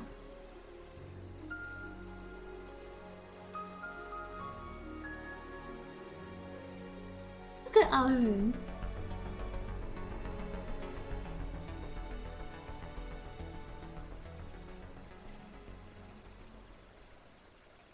We fielded a goodly number, but our ranks are heavy with healers, and an abundance of restorative magics will be of little help in destroying Dalamud's defenses. That's true. Still, it has ever been thus with Gridania. We must steel ourselves for a protracted engagement. Like the people who show up to a trial with like 5 healers, you know? In that case, might I suggest taking us along? Aww. Commander Hext, what are you doing here? None of the shards in Girabania are big enough to hold an internment hulk. So we said to ourselves, why not lend our neighbors a hand? We thought you might be short on people with a talent for breaking things. Aww. While it pains me to admit it, you are right. Our deficiency so plain to see. It might have been a lifetime ago, but I was once one of the Scions assigned to the Shroud. I know this forest well. I know your people. And I know we will be stronger if we fight this fight together. Aww.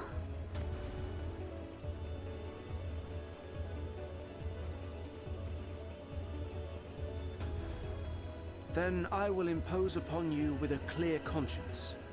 Come, let us speak of how to integrate our forces. Hey.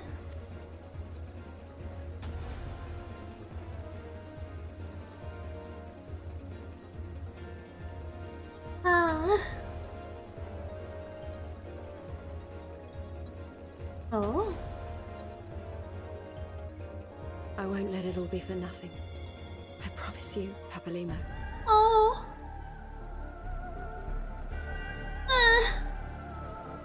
we've talked about Papilio in like, what, 2 expansions? Ah. Oh. Meanwhile, in Clothas.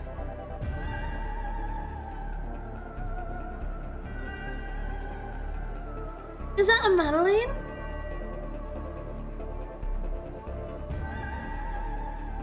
It is. There you are. We've no time to waste, brother. Everyone has already...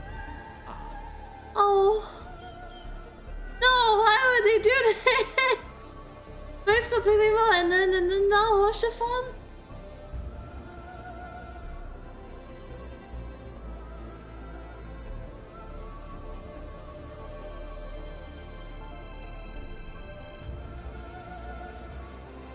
Oh.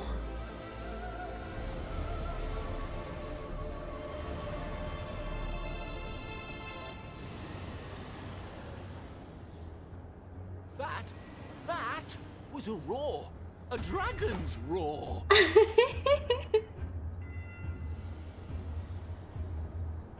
Madeline's still not the brightest, but he's doing his best though. He's trying, I think.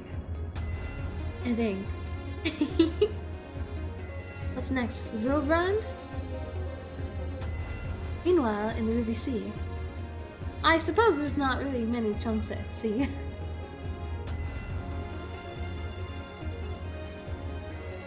Aww. And so, in summation, the Eastern Alliance, as well as the Honorable Lord Lolorito himself, reached out to me for assistance in procuring these treasures of the divine, and I, in turn, do beseech the Confederacy for aid. Everyone's all working together, no?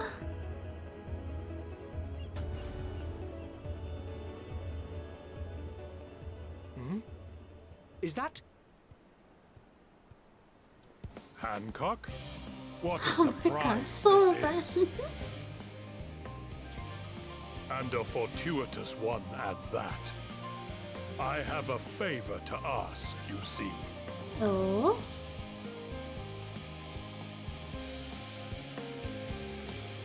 I mean, they do have some of the, you know, Far Eastern relics.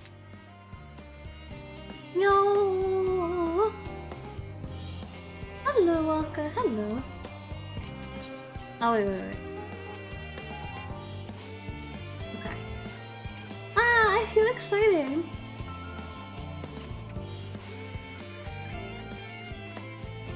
Though our friends are searching for refined adamantite and sacred relics, we will only know if they meet our requirements. We will only know if they meet your requirements once they have arrived. In the meantime, is there aught else we might do to be of service? Ha! You already done more than enough. If I had to say though, I could use someone who knows a thing or two about elegant technology. You're taking a whim at Graha? You there. The lad with the red eyes and matching hair. You seem to know more than the average scholar. Oh, he's so cute. Ha! If only Master Coco knew how right he was. While he and Graha establish a rapport. Why don't we help with preparations for the Great Exodus? Indeed, this would mean going above and beyond the terms of our arrangement, but I propose this not to curry favor. As confident as I am that we will succeed, we must be ready for every eventuality. This would also be an opportunity to familiar ourselves with the logistics of traversing the Great Expanse. And if nothing else, it beats twiddling our thumbs while we wait for the adamantite. Hey!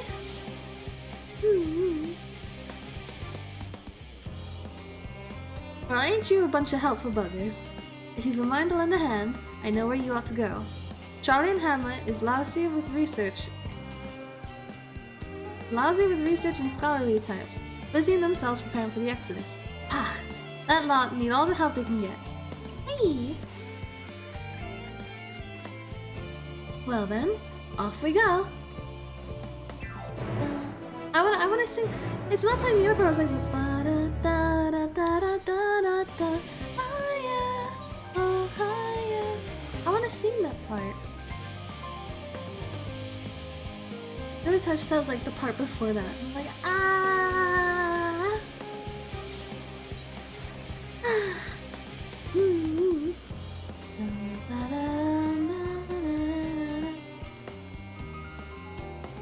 Oh, okay. I'm gonna give myself an upset stomach.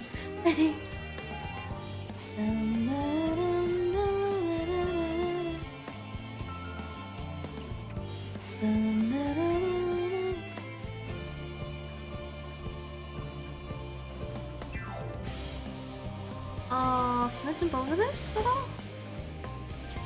Oh, not enough momentum. There we go. Just barely.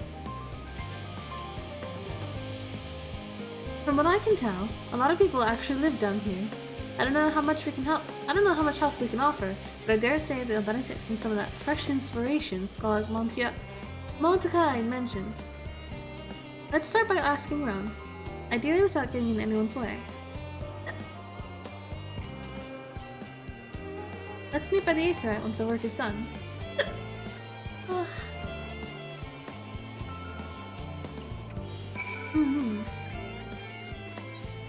This is gonna be the weirdest place to fly in.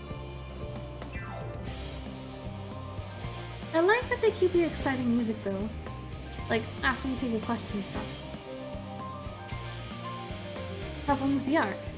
Even with all the power Master Coco's managed to squeeze out of the Aetherburner, it's still not enough apparently. And now I hear the final days have arrived. Full of creatures running rampant all over. If only we'd begun the exodus sooner. People are dying and there'll be no end to it if we don't fulfill our duties.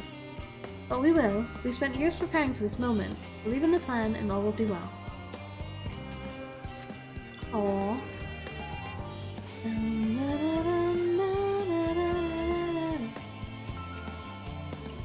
Oh, hello. Are you one of the new helpers? Hey! Working on the Aetherburner? Oh dear. I hear things have come to a standstill on that front. Even so, I choose that over my current duties. Checking and loading samples, day in, day out. It's tiring, thankless work. Still, don't want to be cross if I misplace a few legumes or what have you. The forum's got enough on their plate as it is. But with deciding who gets to board the Ark and when, lots of powerful people have opinions about that. My heart goes out to Master Fulchinal and the others. How to get a moment's rest, I expect. Do they even have time to sleep? Aww.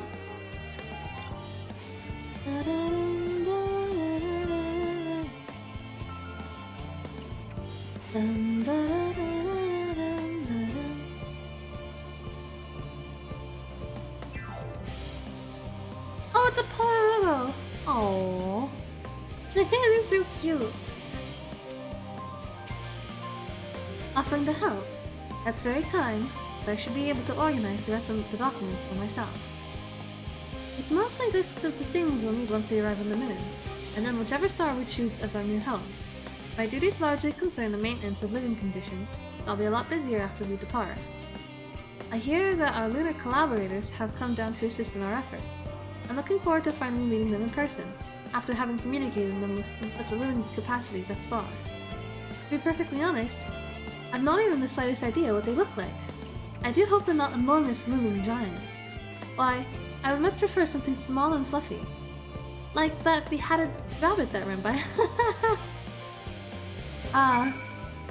Well, she'll be happy. Search for the beheaded rabbit. Okay.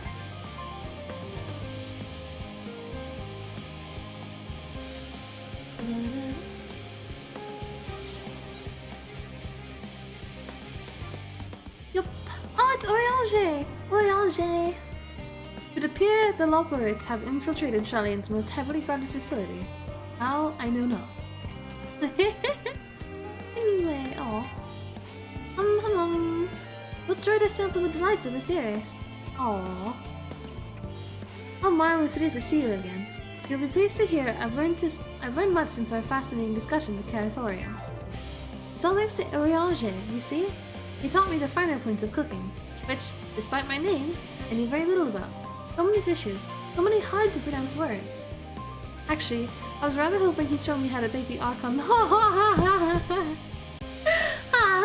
I was rather kinda hoping he'd show me how to bake an Archon loaf. They're quite popular, I hear, though it doesn't sound like it contains any flavor to speak of. Still, if that's the sort of thing your kind enjoys, I shall make enough to last the whole journey. Aww.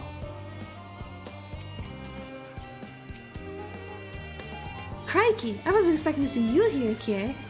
I'm sorry I didn't have a chance to say goodbye, and for, having those other Lockworks attack you. I'm a misunderstanding that. Not to worry though, as all have since recovered from the rather savage beating you administered. They bear you no ill will. Well, perhaps a little, on account of the savagery. But time heals all wounds. Most, anyway. Ah, you're so cute. Fancy meeting you here, Kie. Our friends in the forum brought us to see their teeny tiny toy boat. Their teeny tiny toy boat! Which was quite impressive considering they didn't use any creation magic. What we're really interested in is the Theoris itself, though we now find ourselves in a sort of funny underground miniaturized version of it. We were hoping the forum would give us a guided tour, but it appears they're rather preoccupied. Honestly, all that time to prepare and they're still not ready. Oh. I suppose we'll just have to show ourselves around. Or at least, that's what we were planning to do until we chanced upon Urianger and your good self. Since you're both dawdling about, engaging in idle chit-chat, perhaps you could show us a few points of interest. Won't that be fun? Hey! Urianger, you brought the kids.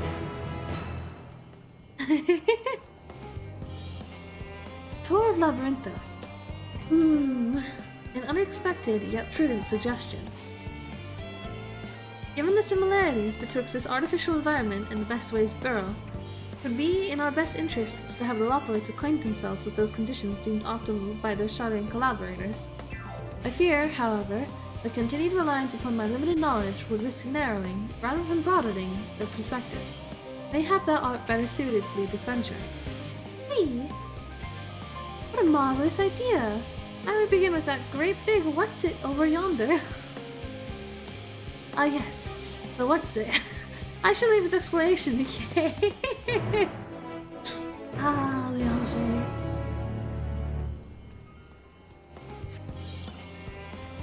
Ah, dear. What do they mean by the what's-it? I will hydrate, thank you.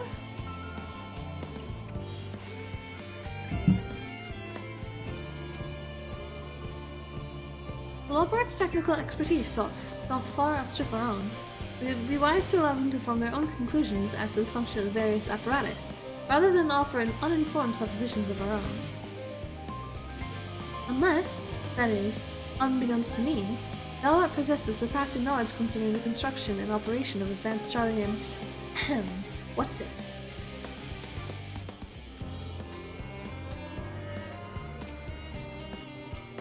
Goodness me, to build something so large without creation magics is positively stupendous. Perhaps we could direct our attention to its most important features.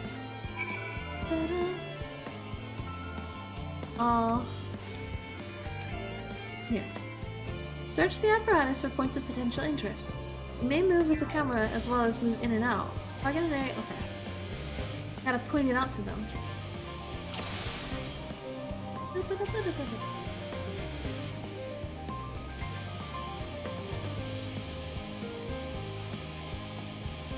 Yeah.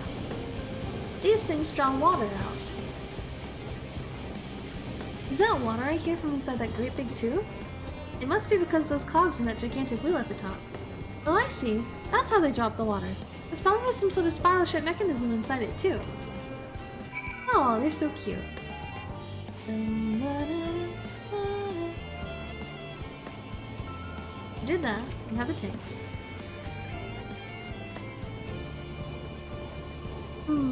It's a little hard to see from here, but it's not a golden pipe connected to the top of those tanks. And I can see through the window another pipe at the bottom. Ah, this must be for purifying water drawn up from below. And last but not least is the mushroom ring. Mushroom like me. Wait. I wanted to drag this thing down, but I don't think Who is up here? Oh, it's an adventurous ambystoma. Wait! You spot an ambystoma, and an especially lively one at that. It would appear that the concept you observed in another time, another place, was approved for life in the wider world. Somehow. Aww. That's too cute. This is a mushroom-like thing. Oh, I didn't realize how far to the side we could look.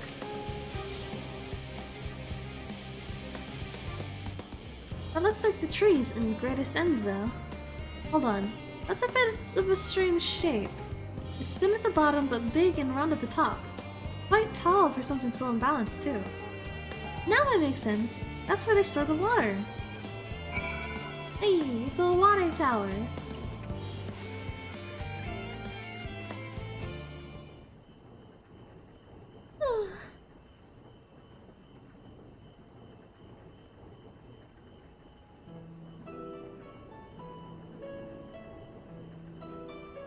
Well, if I were to hazard a guess, water drawn from the underground, presumably with some other mechanism, is purified here and stored in that tower before being distributed elsewhere. I'm right, aren't I? I knew it.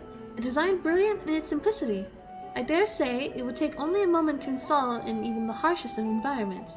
For us Loporits, that is. Indeed, securing a reliable source of water is of the utmost importance for any fledgling settlement. Oh. We have read, however, that people of Aetheris sometimes make their homes in arid deserts and such. How are they able to survive?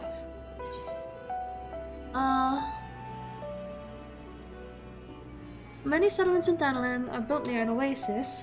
Areas near waterfalls are common sites for villages in Girabania. Near an oasis.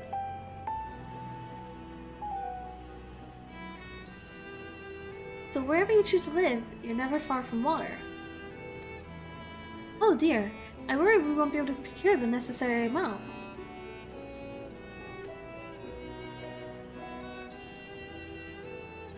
We can provide enough water to keep them from drying out completely, but it would appear that they rely on it far more than we anticipated. Few adjustments may be in order, once we've calculated the average rate of consumption per individual.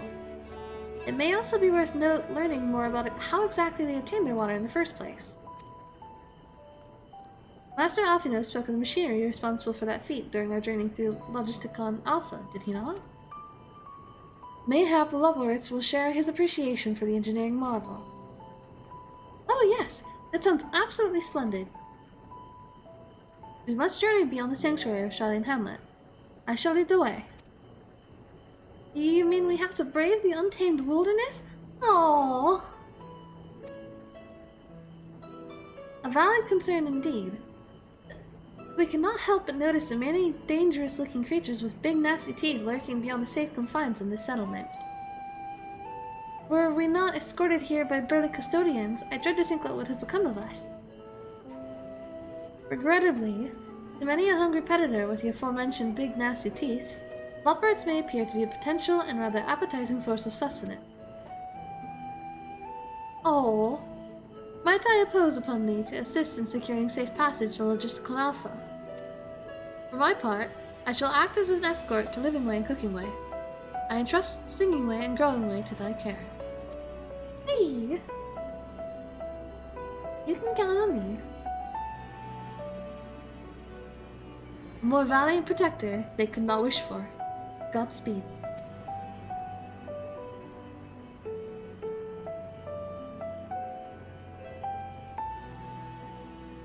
If it's all the same to you, I'd rather not be eaten by some horrid beastie. Come along, Growing Way, to the water extraction, Watson. Aww, they're so cute!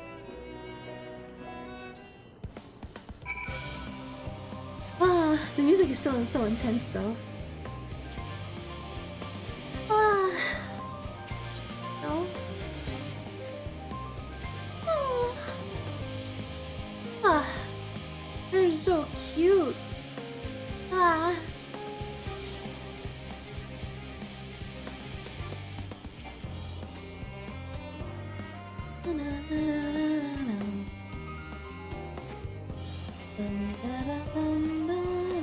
didn't mean to use shortcast, but alright.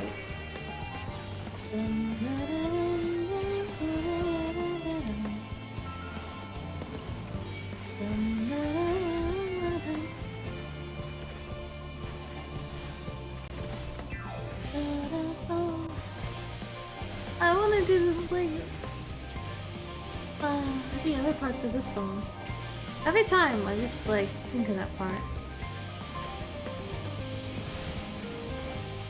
Oh well, oh well. Alright. We can come over here. Thank you so much. I really hope this water extraction is worth these harrowing experiences. All part of the fun, some might say, but I'd rather not be burnt to a crisp, if it's all the same to you.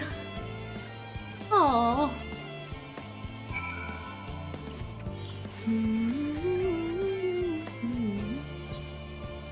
You have to go this way?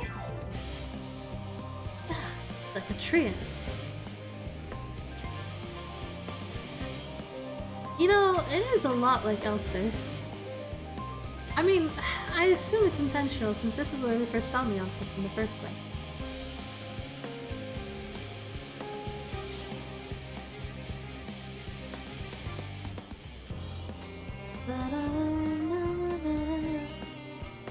What's living we have to say? You've done well to see those two here safely. They can be a bit skittish at the best of times, so I'm pleasantly surprised they didn't run off and get themselves killed. Aww, that's a bit like, grim. My friends, I bid you welcome to Logisticon Alpha. Our destination doth lie at the lift's top. Pray, follow me. Yeah.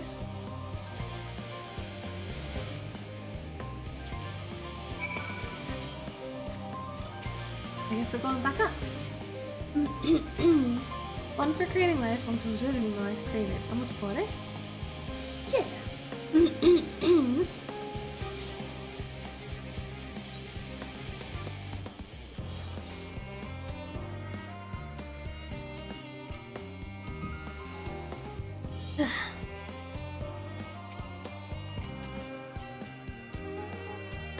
Marvelous. Simply marvelous. But this is where the magic, or science, rather, takes place. Perfect environment to sustain life artificially created. The knowledge we'll gain here will be essential when we start looking for new stars for your kind to inhabit. Apparently, most of them don't even have air for you to breathe. Thank you.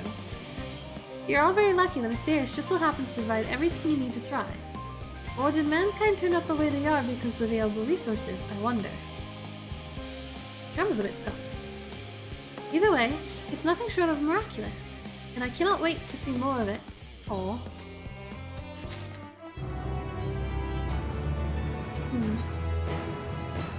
Agricultural stock? The change of what's it? This is all very wonderful, I'm sure, but I was rather hoping to learn more about your nourishment provision facilities. In other words, where's the food? I believe both the knowledge and consumables you seek may be found at the Marial Agronomics. As I imagine Singing Wing and the others intend to study every conceivable facet of this apparatus, will thou be so kind as to escort our resident Colomarian? Hey. Yes, that sounds much more interesting. Hopefully I'll be able to see firsthand some of the delicacies Oriange was telling me about. Even his incredibly vivid, if a bit too verbose, descriptions cannot compare to sampling them myself. Not to mention, Pierce will soon be no more, so I must learn all I can while it's still in time. While there is still time. Let us brook no further delay. Brook? Okay. Have fun, Oriange. Oh, I mean, Oriange's a bookworm. He'll be fine. Wait, what? Oh, okay. Up we go.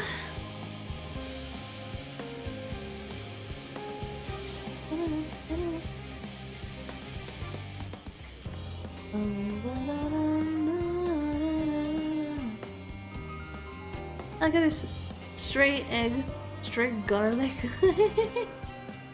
Just ingredients laying around. Oh well, running around. This is the place, yes?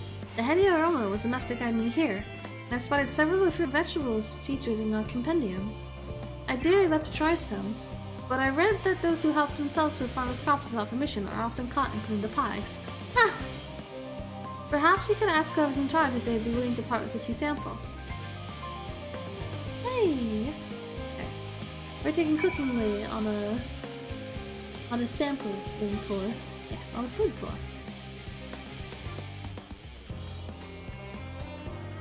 Oh.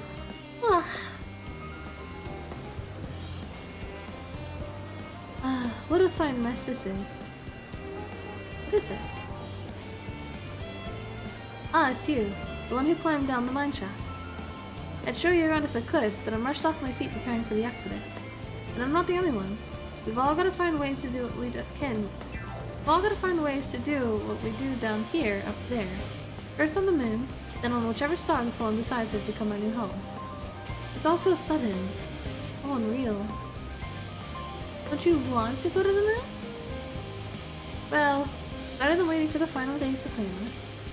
But no matter how carefully it's all planned, we'll never be able to take every variety of flora and fauna with us. Even the ones we can take may not survive in the new environment. So many species, doomed to extinction. Sorry, that's not what you came to talk about, is it? Nothing quite so dire, I assure you. We merely wish to sample a little of your produce, if we may. By all means, help yourselves. Much appreciated, my good fellow. So where to begin? Oh.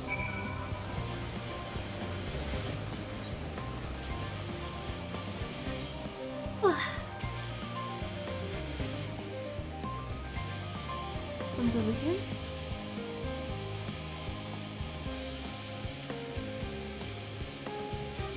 Oh, I know what these are. Grapes, yes?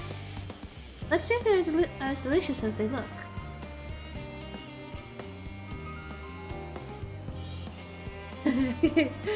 It's the grapes. It's the grapes. So sweet, so sour. The taste is much like a ripe philosopher's carrot, and yet the texture is so entirely different. The contrast between the outer skin and the fruit within is most peculiar, though far from unpleasant. Yes, I think I'll try another.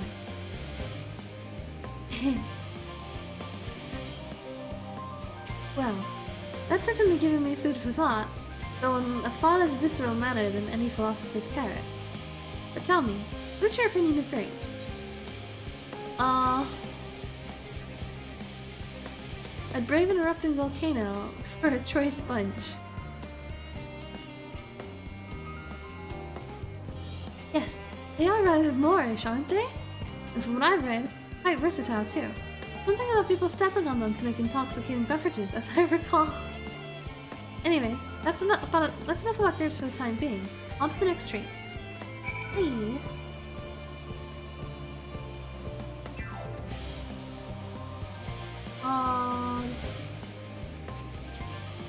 Why are there so many people with Argos around already? Apples? Oh, no, they're oranges. Orange by name, orange by nature. What came first? The fruit or the color? Who cares? Let's see.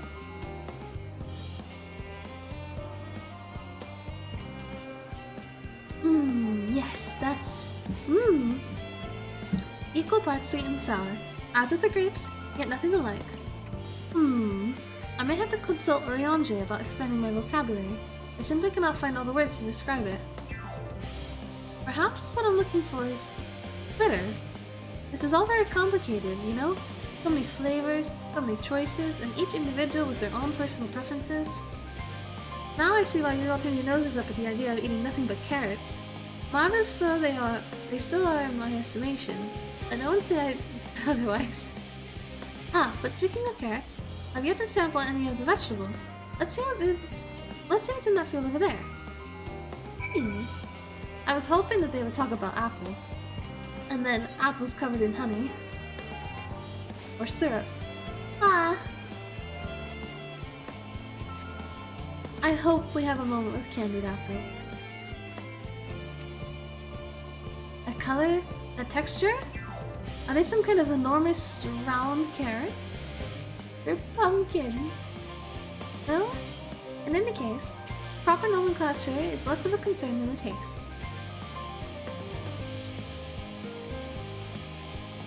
Blech. It's so hard and flavorless. I may as well be chewing on a piece of wood. That all but confirms it. These are nothing more than misbegotten failures masquerading as goodly carrots. Stop. Can't you see these are pumpkins? And no one with any sense will try eating them raw. You're supposed to cook them first. You don't find it an awful bother? Far from it. Cooking is a joy unto itself. And what's more, it broadens the range of ingredients that we may safely eat. But above all else, cooking allows us to draw out the full potential of our produce. Pumpkin stew has been one of my favorite dishes for as long as I can remember. Then perhaps even these hard blocks of plant matter can become as delicious as the orange I sampled. I wonder, though, if there is anything even more delicious. How about the yellow fruit over yonder? Yellow fruit? Oh no, don't tell me it's a lemon! Is it a lemon? Oh no. What a wondrous fragrance! With luck, it'll have flavor to match. As I have no idea how these are eaten, I'll just bite into it. My tongue! Is this poison? It's a lemon. A lemon? You mean it's supposed to taste like this? How can something be so similar to an orange be so revolting? Ugh. Maybe sometime before my palate recovers from this ordeal. As such, I had best call it an end to this round of sampling. Let's say our farewells and return to the others. Hey!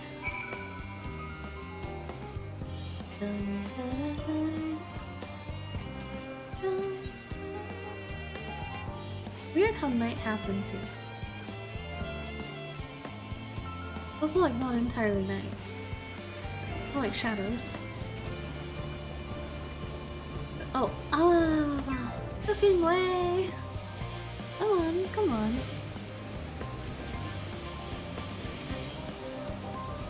Finished, have you? I trust you found something to your liking.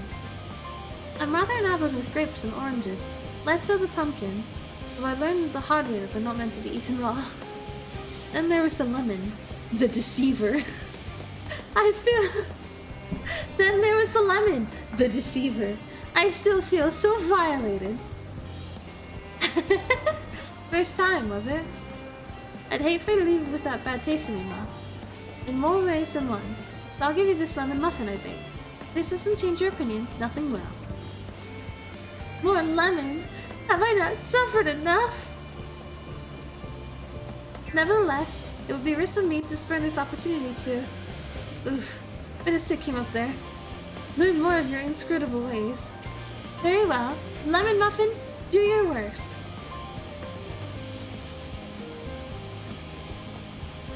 Are we gonna get to watch him eat it?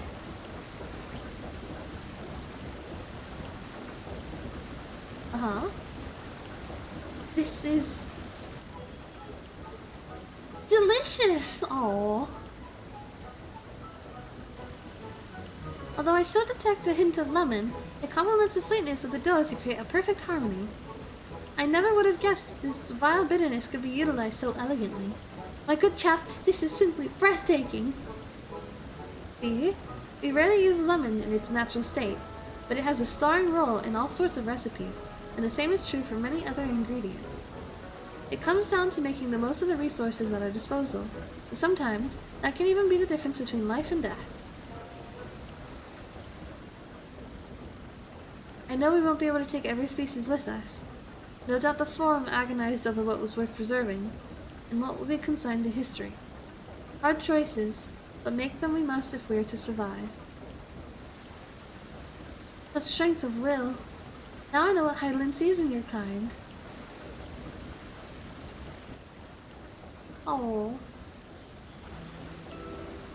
Mankind, the Loporits, we were both born from the accumulated knowledge of the ancient. They learned all there is to learn about the nature of sentient life and the fates of them stars themselves.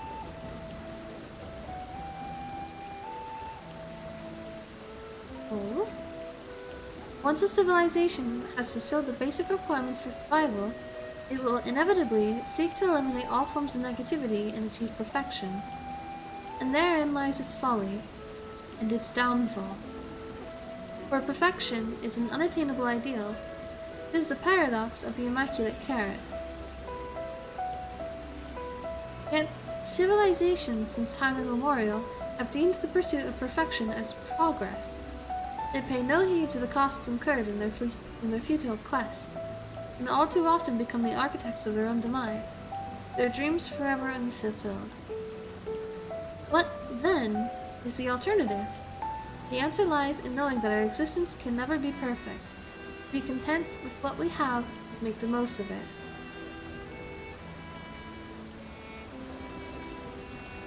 When life gives you lemons, make lemon muffins. Oh.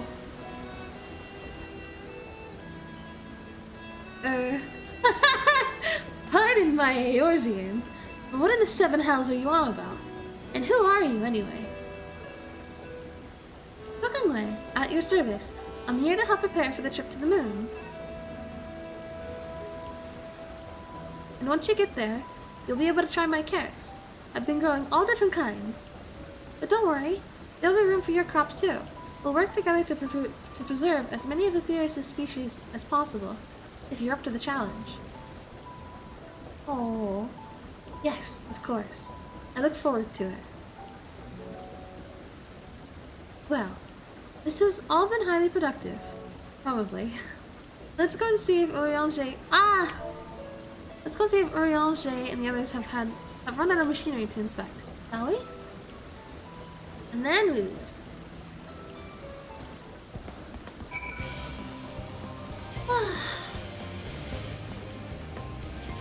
Back this way. We're getting there. I assume, probably turning this one in either will lead to one more thing, or the adamantite arrives. Who knows? Who knows? Probably get into other things first, but...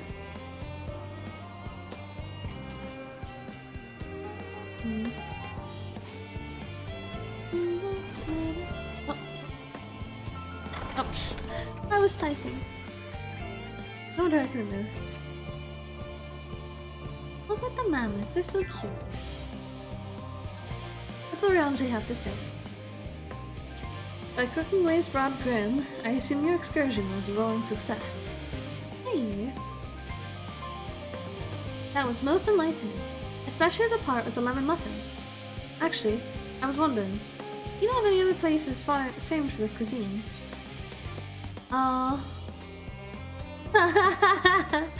Limsa Minsa is home to the Culinarians Guild and many less than savory establishments, or the Far East has oodles of noodles.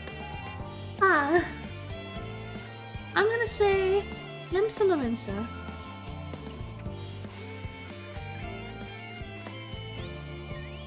Would that I had the time to visit.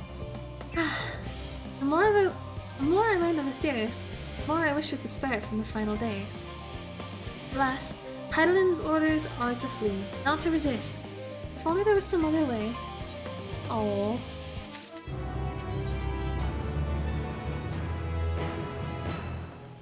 Alright. Yay, I trust their time in Meryl Economics did bear fruit. Our own efforts too were rewarded. We now possess an embarrassment of educational riches. No doubt our guests' relentless pursuit of knowledge could occupy them, and us, for a fortnight. Alas, time is of the essence. Let us return to the Charlatan Hamlet forthwith. I shall gladly attend to each and every leopard there, if further questions within my power to answer arise. Hey!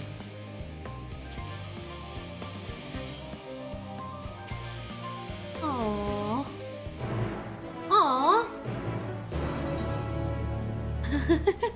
I feel like a kid like, oh, we have to go.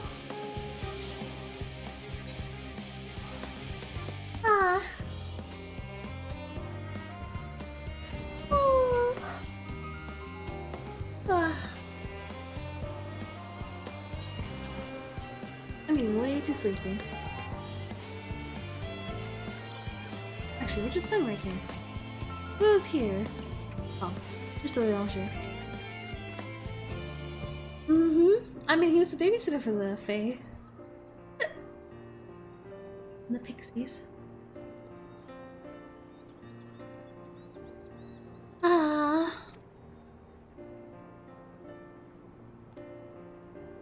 Yes, Kie. That was indeed me verbalizing a sigh to express my emotional state. You want to know why? Because I saw the reconstruction environmental data for Aetherius at Logisticon Alpha. That's why. Wait. A forest so lovely and so leafy. Are all of your forests like that? Oh.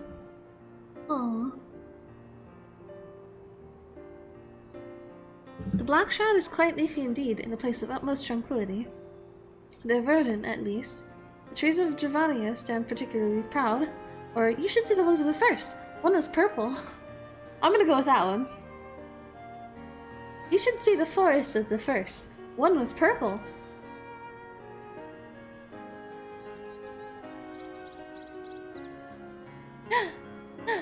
Wait. Gasp! Gasp, I say. With a star so wonderful, it comes as no surprise that you're reluctant to leave it behind. I was a fool to think otherwise. To assume that the moon was something worth being proud of. How ridiculous we must seem to you, trying so hard, yet achieving so little. No. Not at all. Thy works are no less worthy for their uniqueness. I thought I heard tiny voices. Aw, Dankren.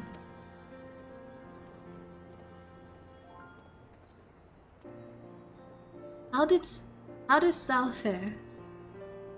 Oh, I was able to glean a bit from the researchers while helping to move the cargo. Preparations have proceeded without interruption here. Bright news of the coming end. We have the forum's leadership to thank for that. That doesn't mean people aren't worried, though. Quite the opposite. Knowing disaster could strike at any moment, they hurry to complete their work, equally aware that a single error could be the difference between life and death, and we could hardly tell them there's no cause for concern.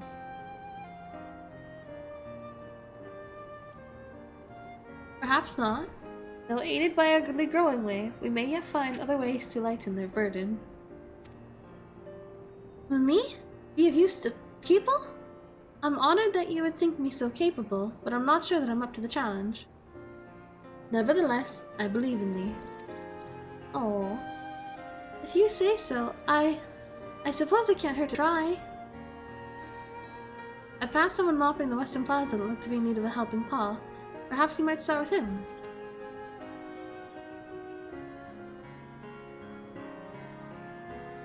It's a good place as any. Pen. Oh. Oriange is like a nanny. That's what he is. He's a nanny. Like Thancred's just dad. But Oriange is like nanny. Or I don't know. A teacher.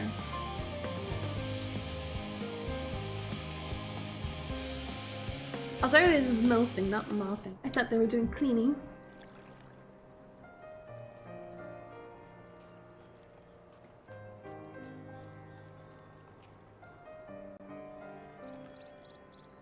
Oh.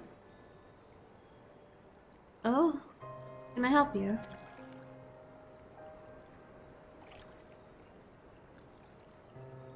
It is you who would help me. Is my anxiety truly so obvious? A burden shared is a burden eased. Pray, tell us of thy troubles. Oh, those little fellows still look like good listeners. I'm an engineer, you see, and what they say of the ship, that it's the sum of decades of Charlian ingenuity, that it is built with peerless, elegant technology, is all true, but I know that none of that's a guarantee. We've never before launched a starfaring vessel, let alone flown it into the great expanse. All the tests we've run have been on the ground. Only operational personnel and cargo will be aboard the first voyage. But even so, if it fails us then, what can we do? And if it doesn't, it could fall apart on the next flight or the one after that. We've done everything we can to prevent that from happening, but it hardly matters. We thought the Aetherburner's design was flawless too, and look how that turned out. Thou art familiar with these most daunting technologies, and thus dost thou hold the power to allay his fears. Oh, I'm not sure about that, but, well...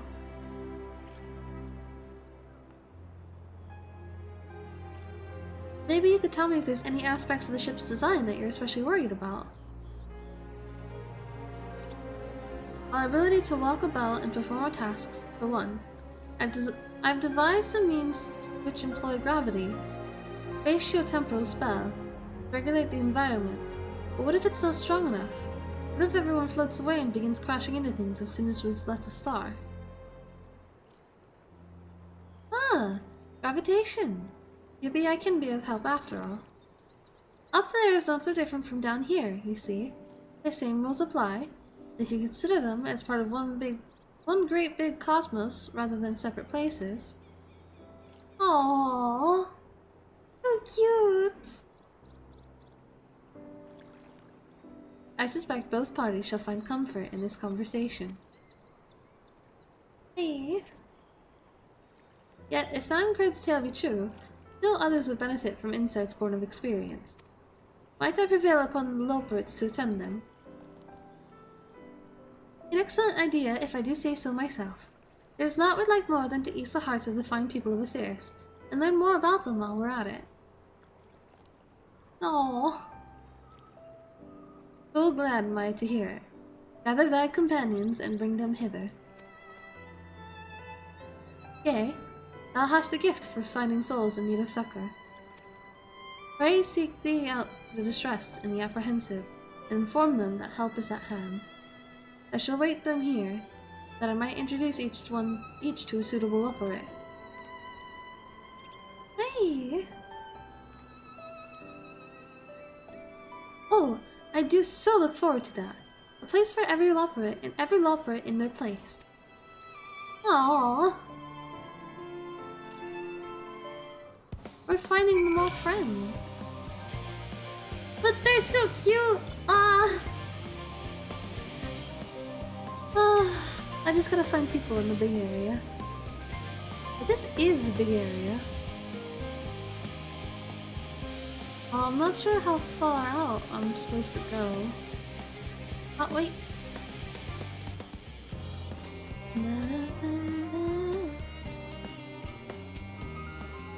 56 bunches of weeds on the ground, 56 bunches of weeds, group one out, add to the mound, 55 bunches of weeds. Hey, I'm not neglecting my duties, I swear. I was in need of a little break, you see? But then I found myself unable to relax at all. So I went on a walk, and I noticed these weeds, and... Hasn't conversation partners end oh so fuzzy? Goodness me, that does sound like a much better way to relax. Oh. I mean, relaxing every once in a while, you know, is important. You can't just overwork yourself all the time. Look at this guy back here. He's fine, apparently.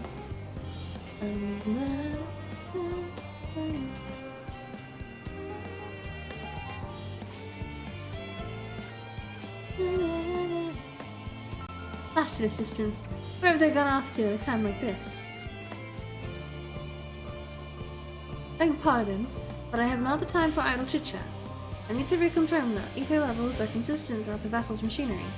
And it seems I shall have to do so single-handedly. I swear, if I find those assistants of mine... The Loperates are willing to help? Why didn't you say so? At least they want one about how they checked 24 times already and haven't slept in weeks. Lazy sods. Oh my god, this guy's mean. Haven't slept in weeks. Huh.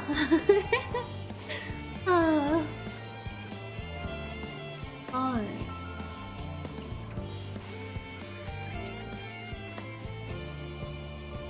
can't I help you? My, what a lovely idea. I too noticed people becoming rather tense, so I rushed out to pluck some fresh and fragrant tea leaves. Now I need only track down 100 or so cups. But don't you worry, I can manage. I hope your plan to cheer everyone up goes well. This woman is doing better than you are.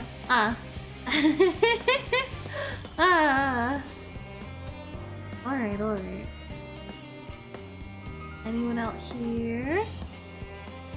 Need of some help? I don't see anyone. Oh, there we go.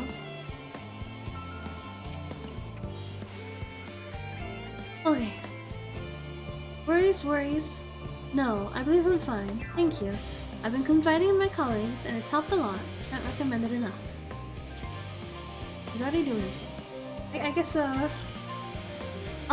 means we have to find 6 more people that are into doing okay.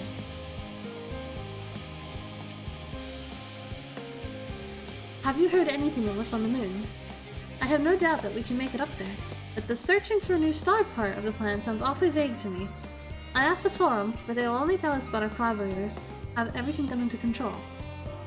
Forgive me, but I don't feel particularly safe wandering through the sea of stars on gods know what they made by gods know who.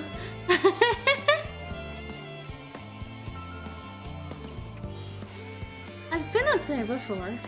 It's not that bad. You mean to say that I can speak with them directly? Amazing. I hope they like questions. Aww.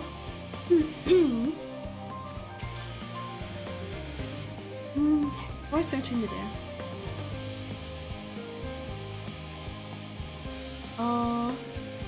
Despondent engineer. Aww. Just leave me to my misery. The forum can appoint someone else. I apologize. I simply don't know what to do. How am I supposed to pilot the Ark if I'm already falling apart under pressure? You got fuzzy bunnies to help. You know a starship pilot that I might speak with? Really? Well then, there's no time to waste. They can help me prepare for this monumental task. Fun. I just realized. Where is he? The wind-up one has more like traditional cat ears. It's cute. Alright, we've got the Tide Gleaner.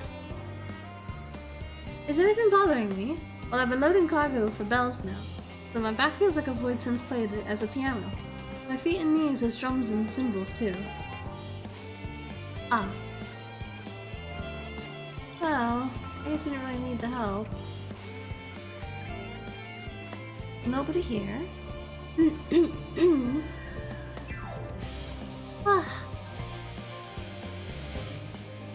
There. A ponderous mathematician.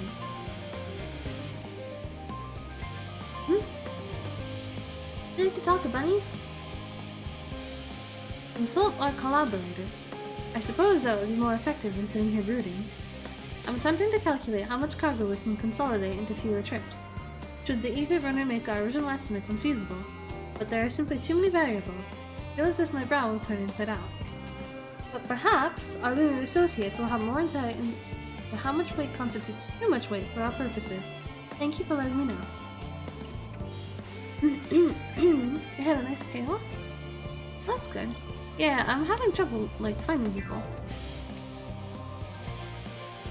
I need some more.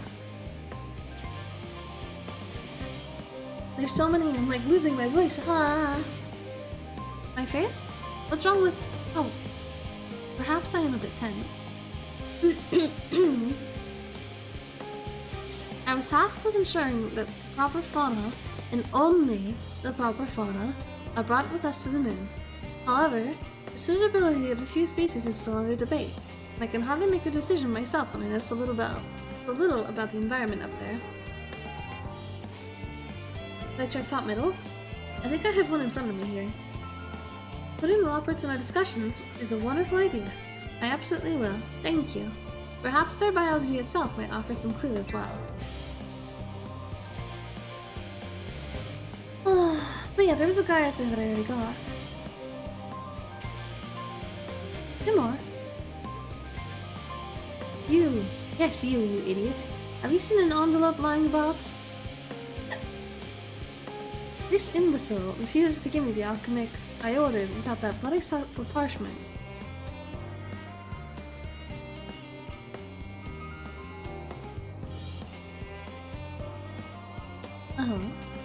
Unless your friends have a spell to make me remember where I dropped my damned envelope, I doubt they'll be more helpful than you, and you've wasted enough of my time already.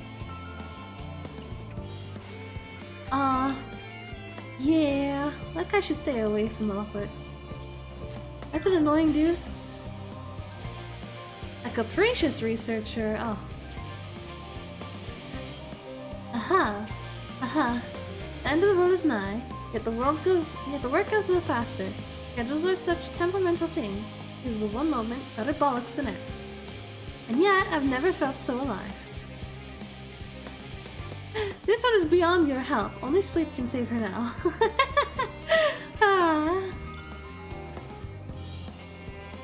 Oh, here's someone hiding. Hyperventilating engineer. Oh. By the gods, my chest is tight. Am I dying? Is this what dying feels like? Calm down, we have bunnies. Oh, do pardon me. I didn't see you there. There's no cause for concern, I assure you. No cause for concern. Even though we may need to depart at any moment, and if the whole design buckles under the strain, the entire vessel may explode on launch, claiming countless lives and dooming all mankind. That is highly unlikely. Yes, highly unlikely. Highly... Our visitors can help me triple check for structural flaws, you say? Why, that would be wonderful. I'm breathing more easily already. There we go. Just one more.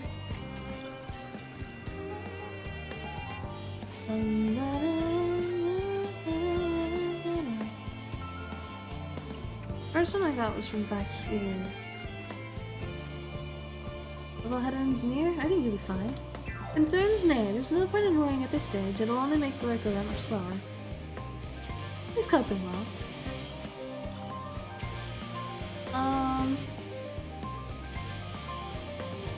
Where might be the last guy that we found? Out here? Oh! Well, this guy says he's unconcerned. I don't think they'd be on the other side too. Apologies, but I'm waiting a delivery. Whatever it is will have to wait. I would not have found that person? Yeah. Got a little bit hard to find. Just a little bit. I was gonna go on to the thing, wow. Build on wings of hope, we're gonna carry you. Wait, did I need to look inside? I don't see. Oh, wait. Here she is. What am I thinking about? Medical facilities on the ship, of course. I designed them with the assistance of our sages and Kyojins. But to imagine every illness or injury that one might face in that great expanse is beyond any of us. To say nothing of the effects that living out there indefinitely might have on the body. The crew from the moon? Why did I not think of that? Oh, there we go. Please. We found them all. Oh my god, I felt so tired. Behold, Kie. Through thine efforts, word hath spread throughout Labyrinthos. Verily, to a far greater number than we anticipated, Living Way doth gather more loporits as we speak. I shall assign each in accordance with their skills, that new bonds of friendship might be forged. Should greater matters require not thine attentions, watch over them, I prithee. Oi.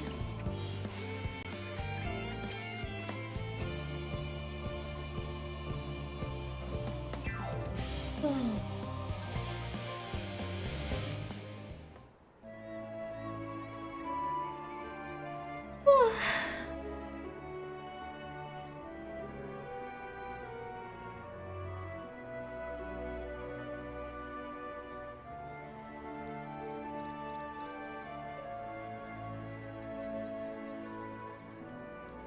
Phew! Oh, finally some rest. Why, I haven't spoken so much in, well, in forever. Aww. Lively, isn't it? The town is abuzz. Everyone eager to meet with our friends from the moon. Aww.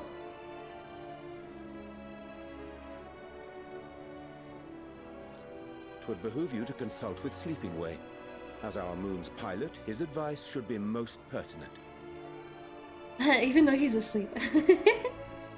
I'm impressed. Truth be told, I struggle to tell one from another. No offense intended, of course. None taken. After you and your friends left Mare Elementorum, we spent no small amount of time with your Urianger. Urianger? Oh, the conversations we had. He told us all about Atheris, answered our every question, no matter how trifling or trivial. Aww. Look! Every page filled to the margins with knowledge. When I first arrived, I was struck by how little I knew. It was daunting.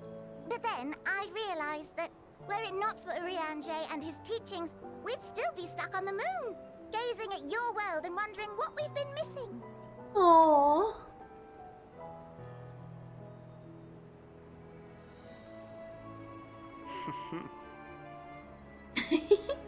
What would they think if they could see Urianger now?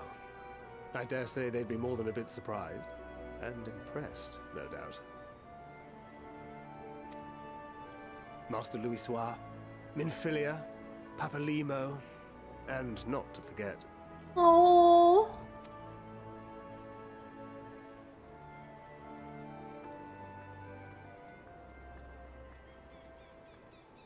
Oh there. Heard there was a visiting expert who we might bother with a few questions. I take it you'd be the one. I just realized. Urianger shows off so much skin.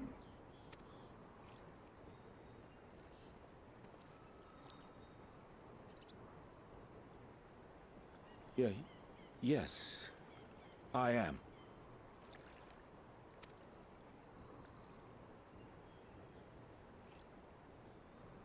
Vilfson and Blovida, Charlian's foremost researchers in the field of teleportation magic, and Moonbreeder's parents. Oh.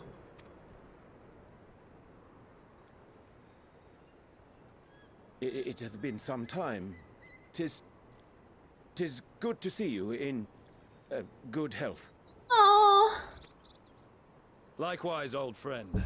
Blovida and I were most honored to answer the call. Never expected this reunion, though, did we, dear?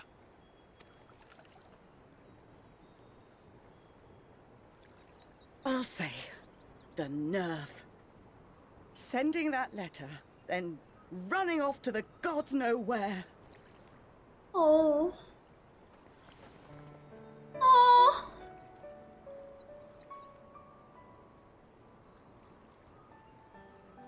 Do you have any idea how worried we were?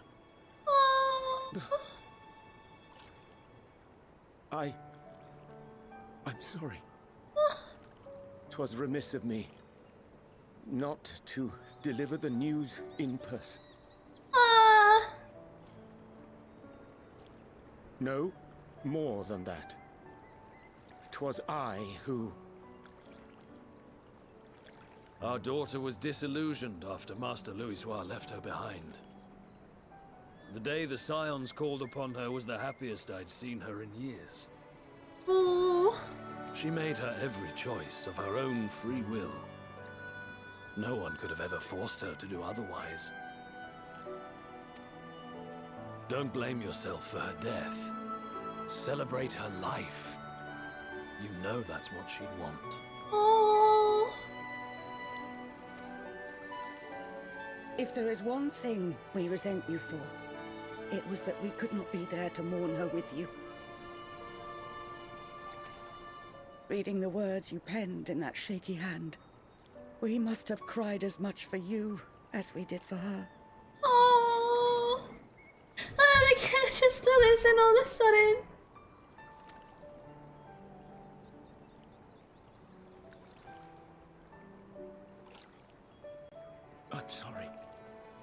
I truly, truly am. I knew not what to say, knew not how to express my feelings.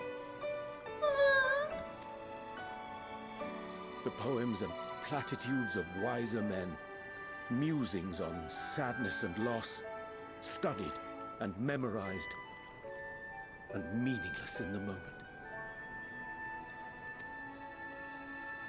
Silly boy. We are all powerless before such grief. Even now, try as I might, the words escape me. No. But in our hearts, we know.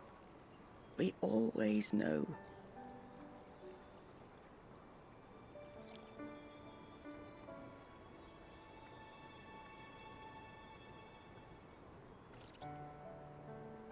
I remember when you were young, how the lads teased you for choosing the company of books over others. Our moon didn't take kindly to that. Be nice to Urianger, she'd shout, and give them a walloping. No matter how many times we scolded her. So we offered a suggestion. Rather than starting fights, why don't you be the bridge between Urianger and the others? She had to mull it over for a while, arms crossed, brow furrowed in intense thought. But from that day on, she never let you be alone. She'd drag you outside to play, pepper you with endless questions, read the same books you read, all to try and understand you that much better. Oh. I'm sure it was annoying and exhausting at the time, but she only ever had the best of intentions. And look at you now, at the center of the crowd. The reason there even is a crowd, having brought these people together. You've no idea how proud we are.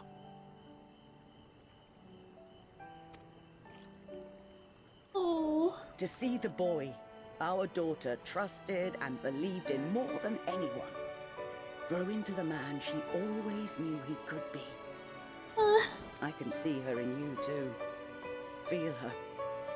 She walks with you wheresoever you go. So thank you, Urianger, for being who you are.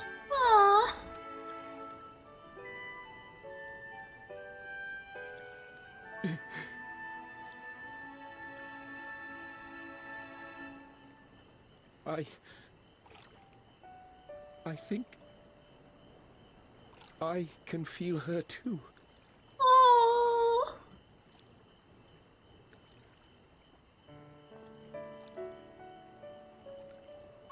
The truth of her life. Not sorrow, but hope and love.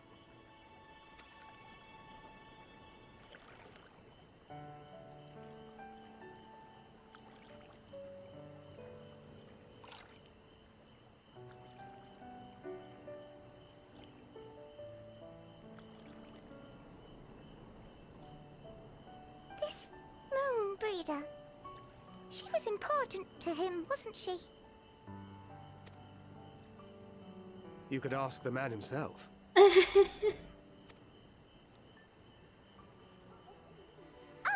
no. But watching this exchange reminds me how much I've yet to learn about your world.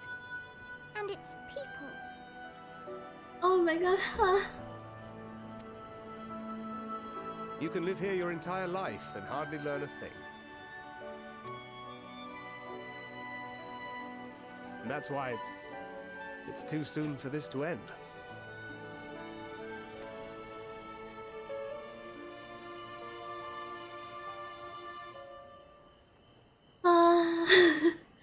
Listen, I might be crying. Nina, you guys are crying too, right? Right? It's not just me, right? Aww. I was so busy asking questions of the theory, so I never thought to ask more about Urianger. I'd like to, but where would I begin? Aww. You cried like a baby for minutes? Yeah. Yeah. Oh my god. Okay. Be assured that I am fine. I am. So glad to see them, too. After so very long. Glad still that it was in your company. As difficult as it was to accept their kindness, it would have been far harder if I had faced them alone. Oh. Oh my god. Ah. Are we still in level 80? Yes. Ahem. I'll have my gratitude for lending courage to the Loporrits. Not disposed to rest on their laurels, several of our guests have elected to accompany my countrymen to their station. Some of you may still come hither seeking counsel, and so shall I remain to aid them as need be. If thou art needed elsewhere, do not let me detain thee. As a matter of fact, I was hoping you might check on Alistair. Last I saw, she was struggling to carry an enormous pile of boxes off the west gate. I could go myself, but we both know help she's less like to scorn. Not to mention that, much to my misfortune, I can think of several other things I ought to be doing. Until later.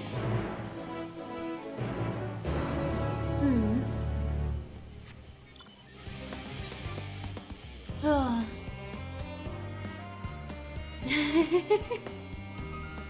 Oh my gosh. But that was nice to see though, you know? It was still nice, even though we cried. What is this?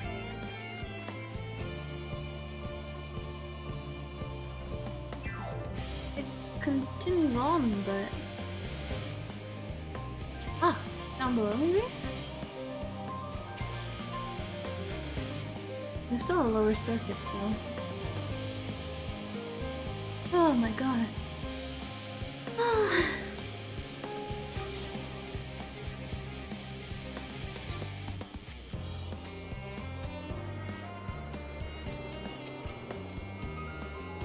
These boxes are squealing. Hey, what are you doing out here? No, I don't mind if you help with the boxes, but it's far from the most exciting of tasks. Are you sure? Well, I appreciate the assistance. We need to get these to the Aporia.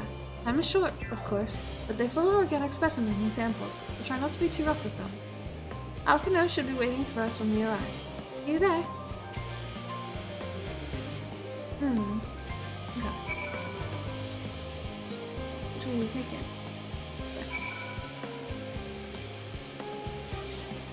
I see. Oh, at least I can jump with it.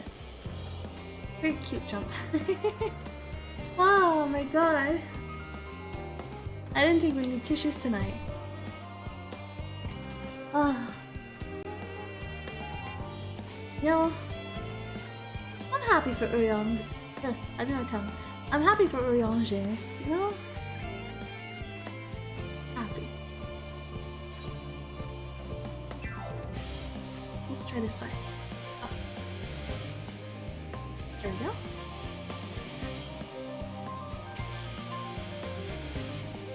Oh, the music has been so intense though the whole time.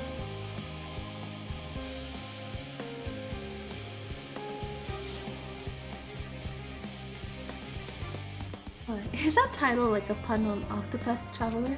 The Octopus Traveler? Oh, you're having at the crates. Wonderful. And put that there with the others. Hey.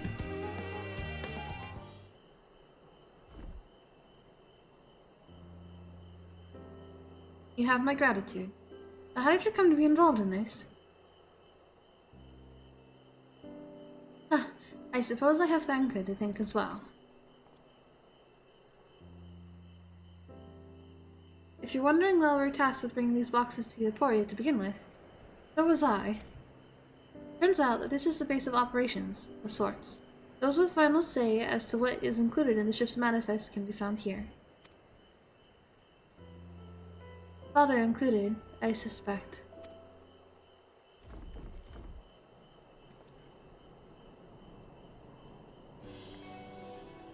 That should be everything. You carried all of that at once? Are you trying to injure yourself? Oh hush, they're lighter than they look. Not everyone has your delicate arms. I suppose we should let someone know that we finished.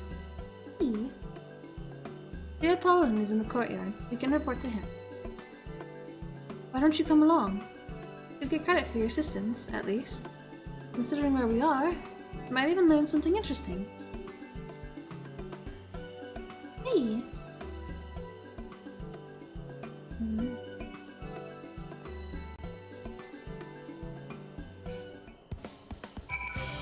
And then the music starts right back up.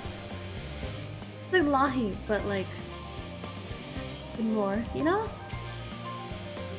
Very intense Lahi. Oh dear.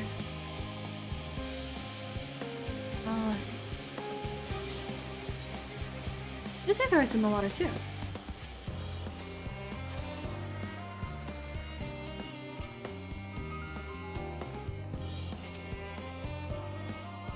God, it never ends, does it? What can I do for you?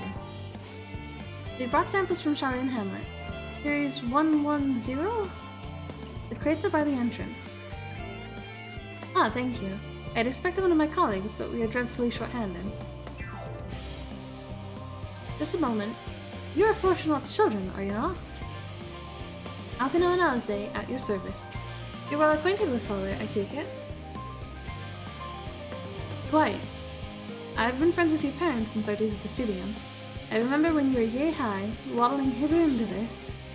Clearly it's been some time since we've met. It's good to see you again, ruling your followers no less, no less. You knew our parents when they were young. What were they like? Pray, spare no detail. I should like nothing more than to regale you. Alas, I am meant to be in charge here, and reams of paperwork want for submission. We can help you with that. In exchange for the sort of stories our parents would never willingly divulge, of course. Very well, then. There happens to be 3 sets of documents in need of delivery. How about you each take one? Hey!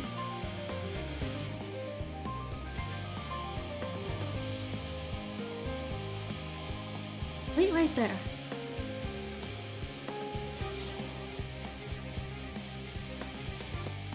Hey. You will find a foreign representative waiting to collect these near the southernmost structure. I hope I haven't kept her waiting too long. Never mind Alphino and Alize, I'm sure they'll be back soon enough. Hey! So near the southernmost structure.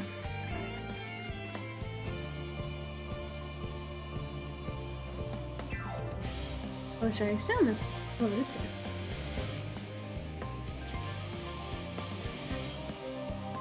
Are you not one of the Signs of the Seventh Dawn? I thought you were meant to be working on the Aether Burner. Features of paper is a particularly well-guarded secret, but due to how dull it is to read, will nevertheless remain largely unknown.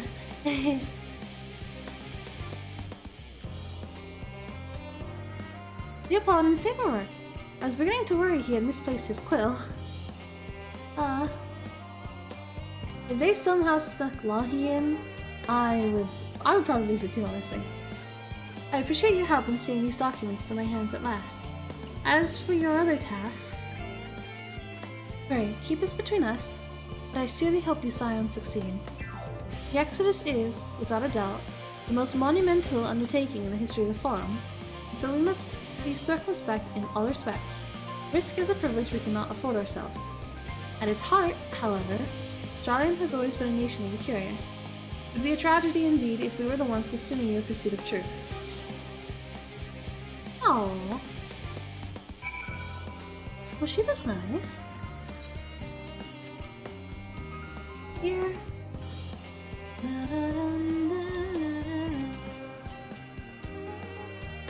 Quick and efficient. Quick and efficient. I dare say you have a talent for this work. Twins papers only need to be delivered to elsewhere in the facility, so they should be returning any moment. Hey.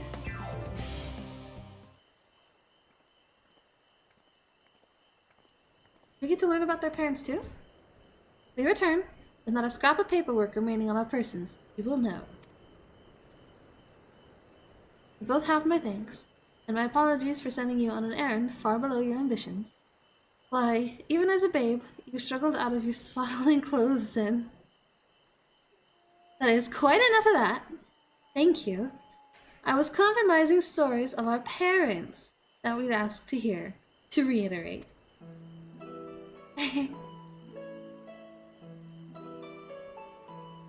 Ollie kind of reminds me of Hermes a bit. Of course, of course. I've known your father for so long, I must have something. Well, as you know, part of why the love of your name garners such respect in Charlene is your family's storied history. You too can trace your ancestry directly to those who came aboard Newcramp's Hope, a lineage few can claim. I've never thought much of it myself. It's not as though our forebears founded our nation, they were simply there when it happened. Nevertheless, it has traditionally been a point of pride. Is why Newcramp's pronouncement, renounce the ways of war and pursue enlightenment through knowledge and reason, has ever been our family's creed. Until your grandfather's time, Archon Louis Soil looked not to Newcramp's words, but his deeds. He asserted, in defiance of his peers, that choosing to save the great and the small from the rising tides was the true mark of our founder's virtue. Perhaps it was his expertise, his knowledge of ancient prophecy and the fall of civilizations, that led him to conclude that to eschew conflict at very turn was to consign mankind to his doom. There will ever be conflict, and calamity will follow. Thus, to ignore the plight of those one might conceivably save is not wisdom, it is indolence. You remember his words well. Indeed, Archon Louis Soil lived by that personal creed, and used every means at his disposal to bring succor to those in need, Charlian or no. No one loved and admired your grandfather more than his son. Yet Fortunal could not reconcile Louis Soil's deeds with the philosophy of the forebears and his peers, a philosophy in which he believed so fervently, yet made a pariah of his father. Fortunal agonized over this contradiction for most of his life. Well, for much of his life. Gods, father. A son may curry his father's blood. Sorry, not curry. A son may carry his father's blood, but his choices are his own to bear. Is it not always thus? Gods know Fortunat's a cranky old goat, so I'm sure you butt heads often enough. Yet even so, you must know that you are constantly in his thoughts, every moment of every day, and there's not an exaggeration in the slightest. You should have seen him when you were born. Barely recognizable, he was, with a kind of dumbfounded grin I'd not seen since he first took a fancy to your mother. He was practically skipping when he told me the news. Aww! Take my word for it. He loves you to an embarrassing degree. But he also, frustratingly single-minded. Once he's decided that a given action is for the best, he will stay the course no matter who or what opposes him. A profoundly annoying habit when you're on the other end of it, as I'm sure you will agree. Oh.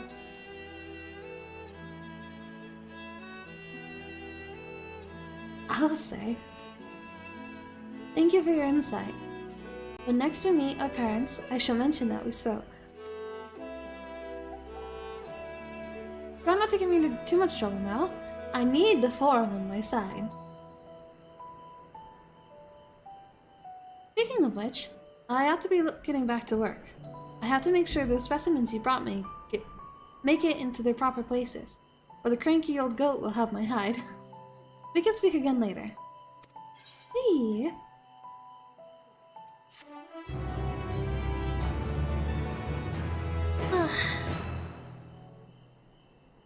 Hell, you three. Graha! Really Kokol hasn't driven you out of the forge already. For better or for worse, no. However, he has sent me a task that requires more than my single pair of hands, and here you are. I could use at least one of you, but I won't object to more. Unfortunately, Alize and I have prior commitments, and we have delayed too long as it is. What about you, Kie? Can you spare the time? Absolutely anything for Graha. Perfect. It shouldn't take long.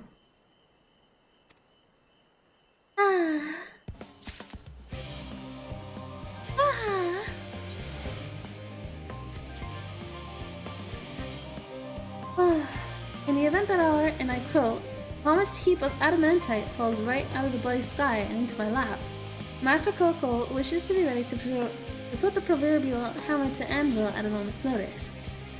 To fabricate these parts, however, he needs the flames in Coco's forge to be burned hotter. He sent me to increase the amount of ether burning funneled into his furnaces. The flow of fire-aspected ether in Labyrinthos is regulated by an elemental reactor south of here, which I have borrowed the key. The adjustments will require 2 people to carry out safely, but I can explain the process when we arrive. Hey! This is where we part then. See you in Charlotte Hamlet once the Adamantite arrives, if not before.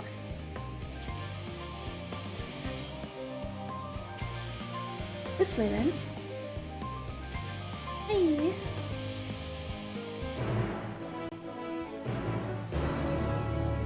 Wait, which way are we going?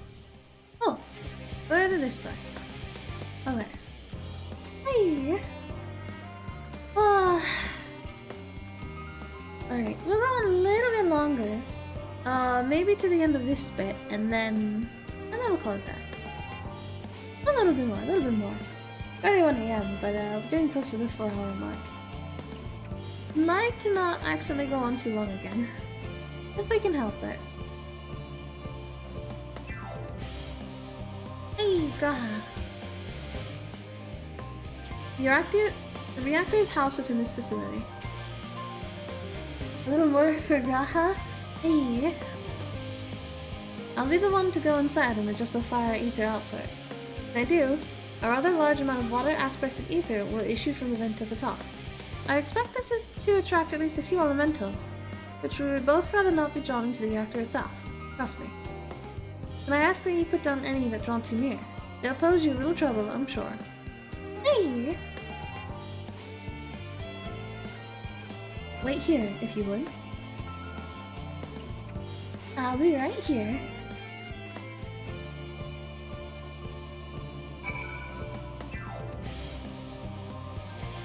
I suppose I just wait here.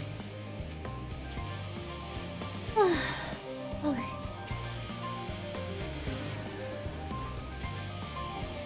This one's mine.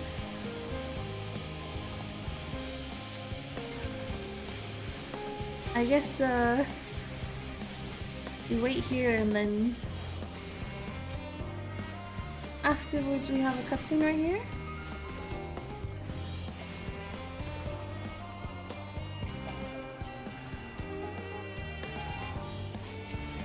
I can't even tell which ones are for me.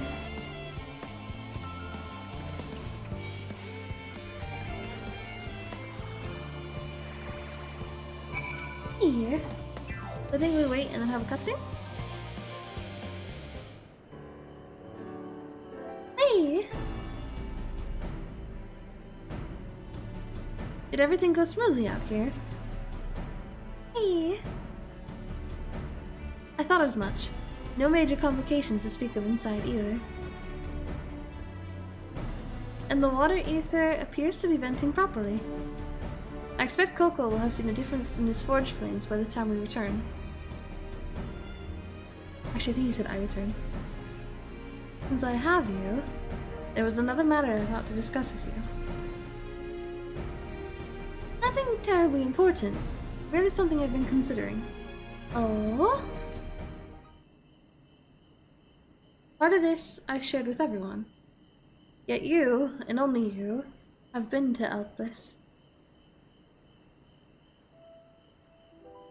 As we have established, refined adamantite is a product of Alag, of the Empire's twilight years, in fact. It was a material which saw much use as part of Alag's efforts to extend beyond the bounds of this world. Dalamud, of course, being the most prominent. those who would push further, expand Alag's empire to encompass the heavens and the stars above. Perhaps the greatest was its infamous technologist, Amon.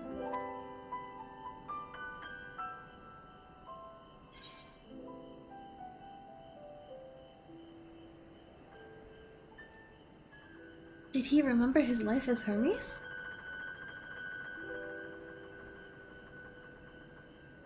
I believe he had his own reasons. There is no evidence to suggest that he retained memories of his former life. He only joined the Asians once the Empire was all but dust, as you know. If not his memory, though, what drove him to pursue the idea with such fervor? This may seem far-fetched, but what if souls, like minds, have a personality, so to speak? A natural disposition towards which they are inclined. We know with relative certainty that it was the gross decadence and inexorable decline of Alag that moved Amon to resurrect Emperor Zande. The Empire's people spoke lightly of death and destruction, experimenting on those they deemed beneath them to fill the emptiness in their hearts. In facilitating Zande's return, Amon provided these languid souls with a means to free themselves from the mire of their own indolence. Or would have, had not Zande been convinced by his own death that life itself was meaningless. Amon's desire for the countrymen to conquer the heavens could only be a means to the same end, to instill the people with new purpose. Like Hermes before him, Amon was appalled by how those around him lived. He could never bring himself to believe that those lives were devoid of meaning. And both of them sought that meaning, that hope, in the distant stars. Such is my theory, anyway. Ultimately, it is the consequences of their actions which matter. Their motives are of no moment, and yet to reach those stars on wings of adamantite, to travel to the ends of creation and beyond, the promise of hope everlasting. That much I do understand. Haha, so wholesome and sweet. But enough musing for now. Why don't we see how Coco is getting on? Oh, I had been thinking about that, but I guess I was thinking more on like this side of whether or not he remembered certain things. I don't know, but I love Graha. And I think this will probably take us to the end of this arc.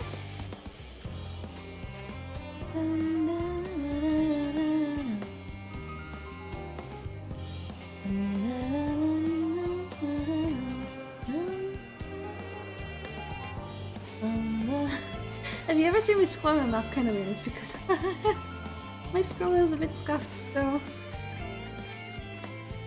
me trying to zoom in and out. Oh, okay. One more turn. And we're done. Ingaha! I did thoroughly read Coco and refine Adamantite's history. I only volunteered to go to the reactor because I was finished and there was little else to do. Hopefully that dispels any misapprehensions that I was kicked out for paddling on. Phew! I can feel those flames ablazing from here. Glad you found someone capable, Graha, but there's not much left for you lot to do. Unless you can conjure up that refined adamantite any faster. I suppose.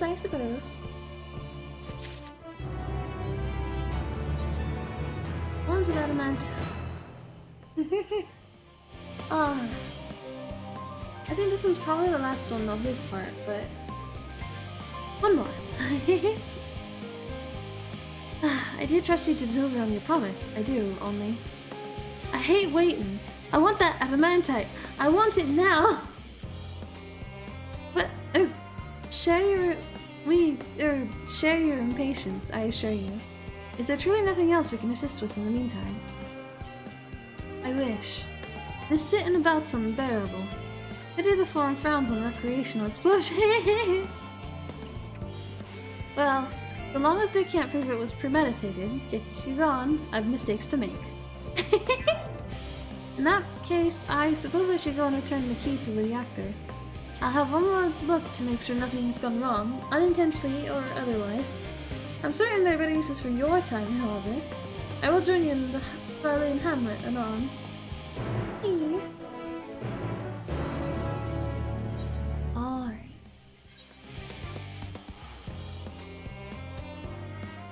Hey. You'll get there.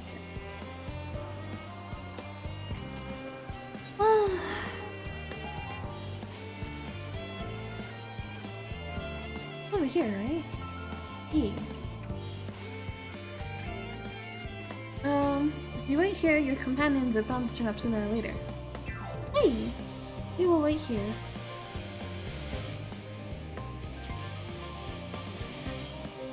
We're gonna wait here for a while.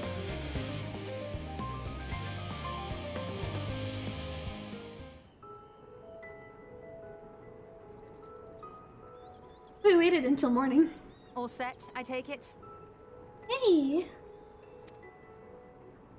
We finished what we could. Delivered supplies, tracked down escaped animals. Trivial tasks as they may be. Yeah, it was intimidating.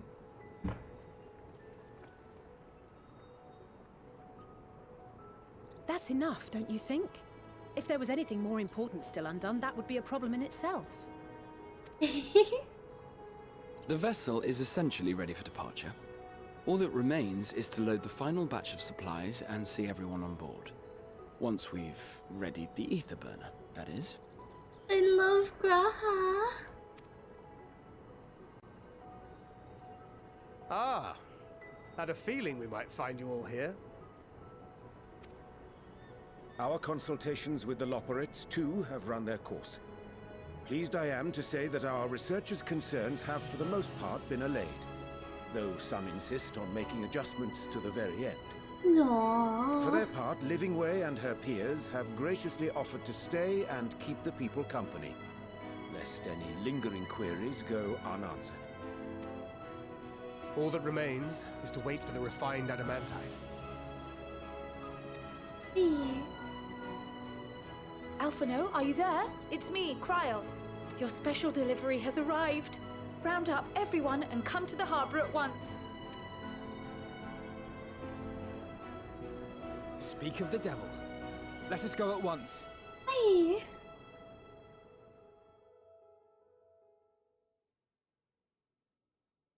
I don't know what the name of the OST is.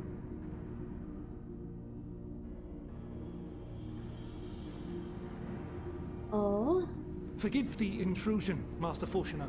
I bring urgent news. A great commotion has broken out in Scholar's Harbor. Your presence is requested, with all speed. Wait, what happened?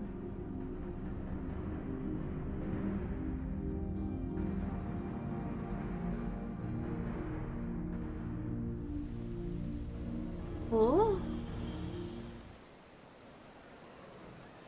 Now, where might this delivery be?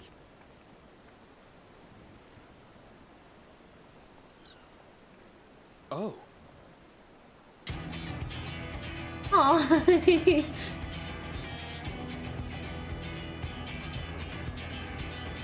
Oh, Madeline. Oh, all over the place. I'm sure it's very important, but we cannot accept these without the proper permits. By the 12! Surely, these can't all be. Aww.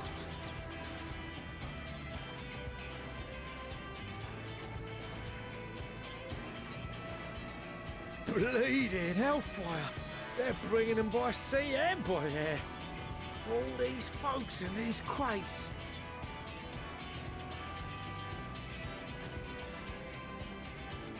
And more on the way. Got your adamantite right here. A bigger haul than any of these sorry bastards brought, and that's no lie. Oh, that's so kind. He always brags about everything. Oh my gosh. Yes, because you were charged with seeing the shipments from Gridania and Uldar here, along with your own. Give credit where credit is due. Oh my god. Ah, and Madeline, you know, he's growing up. Sounds like the sorry whinger of a sore loser. And a hypocrite to boot.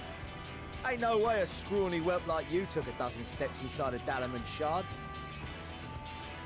I'll have you know I went all the way to the entrance. I played a vital role in keeping a lookout whilst our expeditionary forces secured the adamantite. Oh my gosh. Left you outside so you wouldn't get anyone killed, did they? Well then, credit where credit's due. You did a right fine job sitting on your ass. Take that back. Make me. I will not stoop to your level.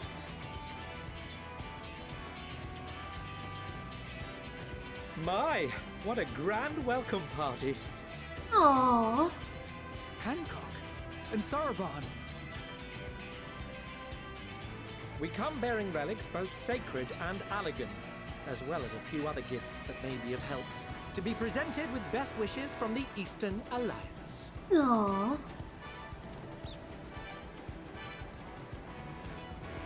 I myself have come with a sacred relic of the Kojin.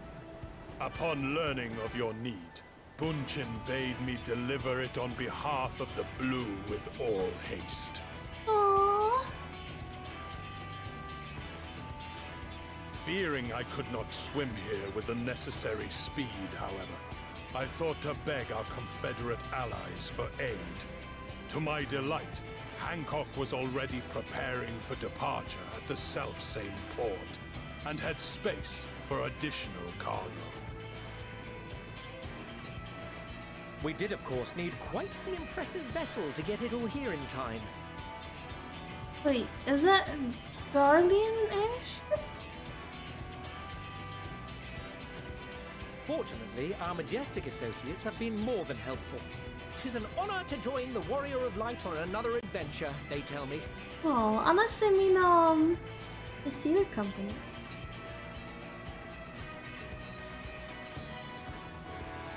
That is all wonderful to hear, but what of the extraordinary cost? I shudder to think of the ransom we must pay for such a bounty. Fret not for your coin purse, young Alphino. Lord Lolorito looks ever towards the profits of the future, and thus the East Aldenard Trading Company went to some lengths to reduce the financial liability. And since the Scions funded the entire venture, not a gill need be rendered up in compensation. Everything is already yours. Aww. We funded the venture. When? Don't let the name fool you. This coin keeper knows a thing or two about spending.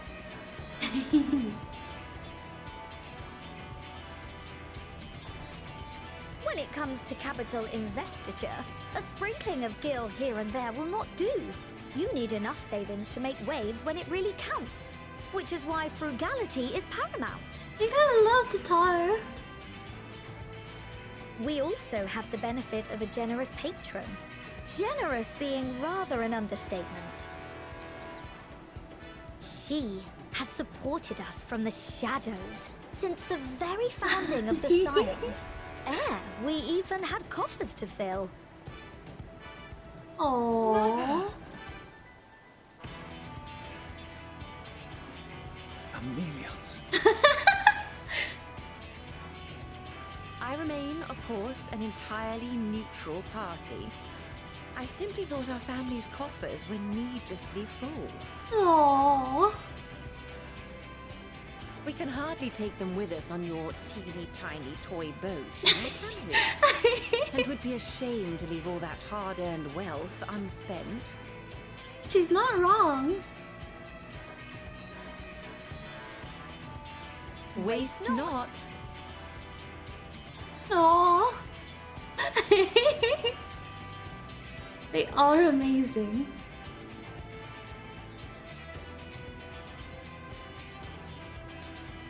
However did you manage so much in so short a time, then? We expected word to reach only a fraction of our allies.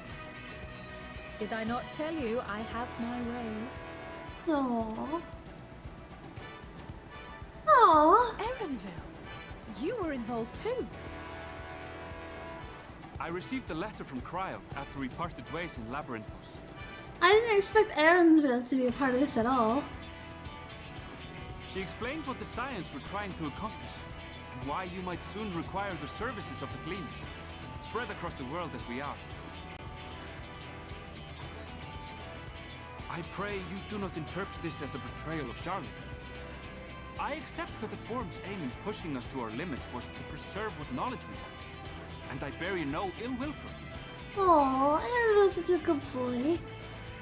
Yet, in collecting that knowledge, what I came to appreciate most about our star is that there remains so much we do not know. Aww. That is why I chose to help the Scions, to combat the obliteration of those countless undiscovered wonders. I held no illusions that they would be less demanding taskmasters. Though, rest assured, if I had, I would have been sorely disappointed.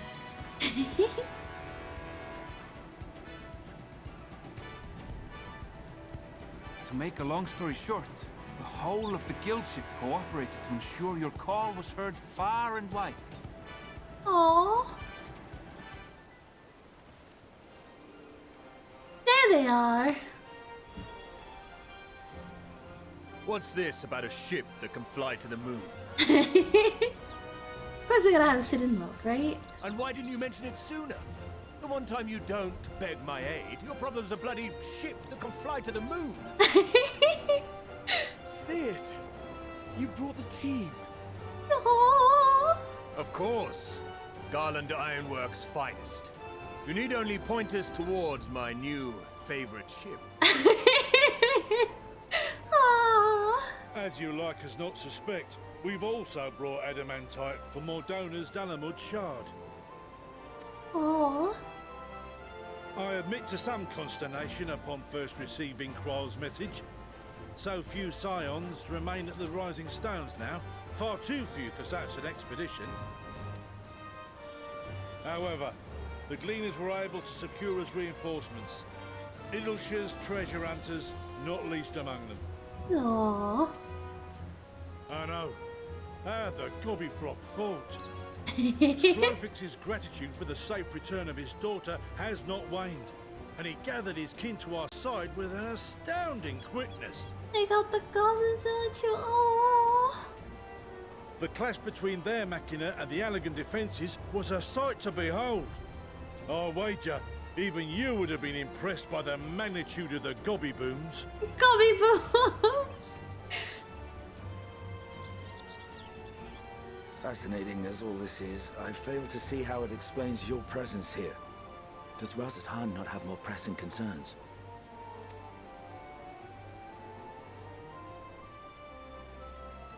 We do.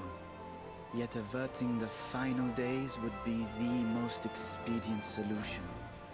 That, and I am indebted to you. Aww.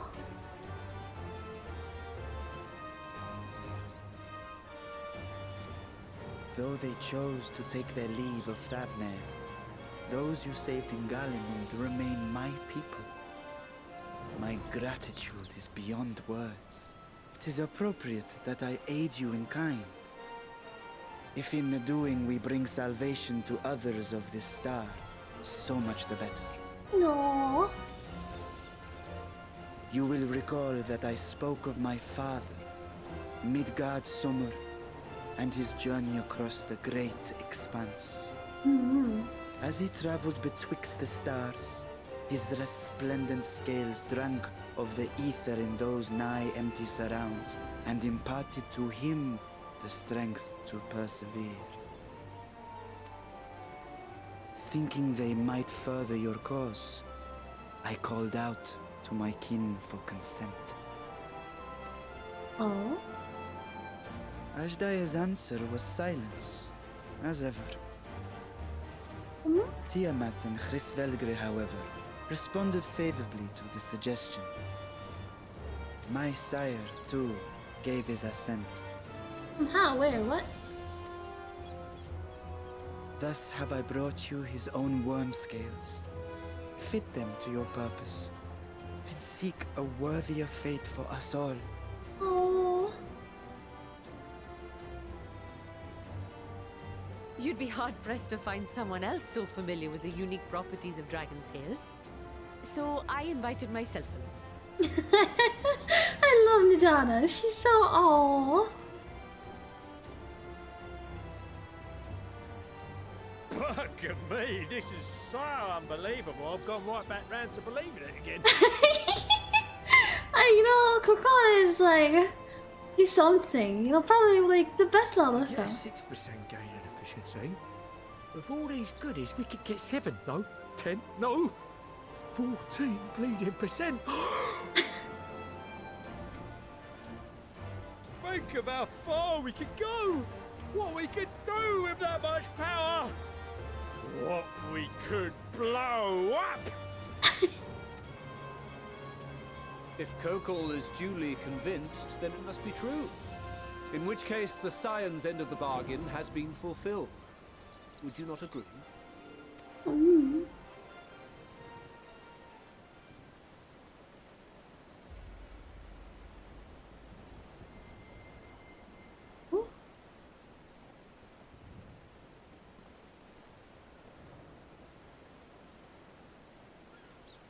Yes, Father? Oh?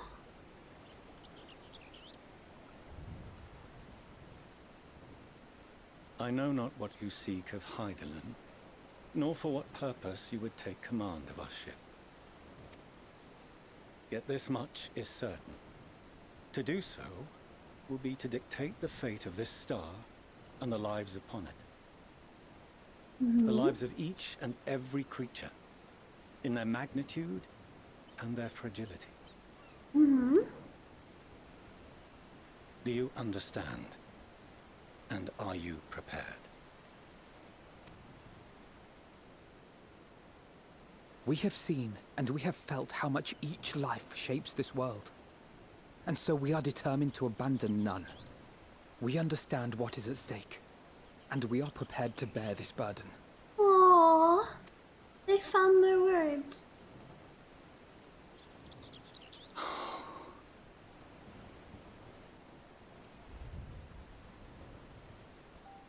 Then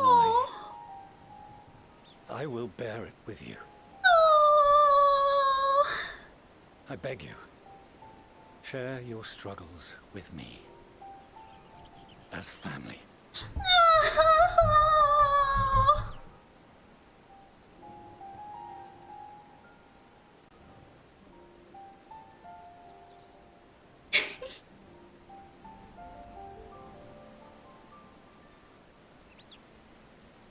You grasped my fingers with such tiny hands the day you were born. I thought my heart might burst. Oh god. Am I okay? No. Oh. It was love and happiness beyond expression. Overwhelming. And a conviction so powerful that I trembled with something close to rage. Oh my god. Ah. I had heard the final days foretold. I swore to myself then and there that I would not let them steal your futures. Ah. I'm not crying again, you're crying. Ah. The great exodus would succeed. Must succeed. No sacrifice or sin was worse than the alternative. Oh. If anything gave me pause, 'twas mine own father. The Archon Louisoix openly decried Charlian's policies, a perspective which I regarded with increasing disdain as I grew older. Yet even as part of me thought him a fool. Perhaps I also hoped that he, of all people, would devise a brilliant means to save my children. Oh. A naive hope, but stubborn enough that I could never bring myself to keep you apart. Ah.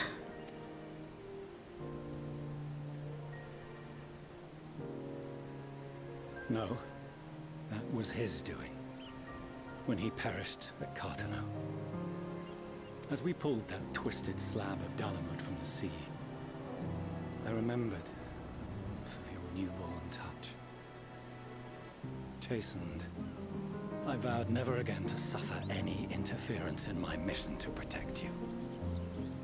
Oh. No matter that you yourselves wished otherwise. Detest me, fight me tooth and nail, I would suffer it, and more, and be satisfied so long as I could force you onto the ship.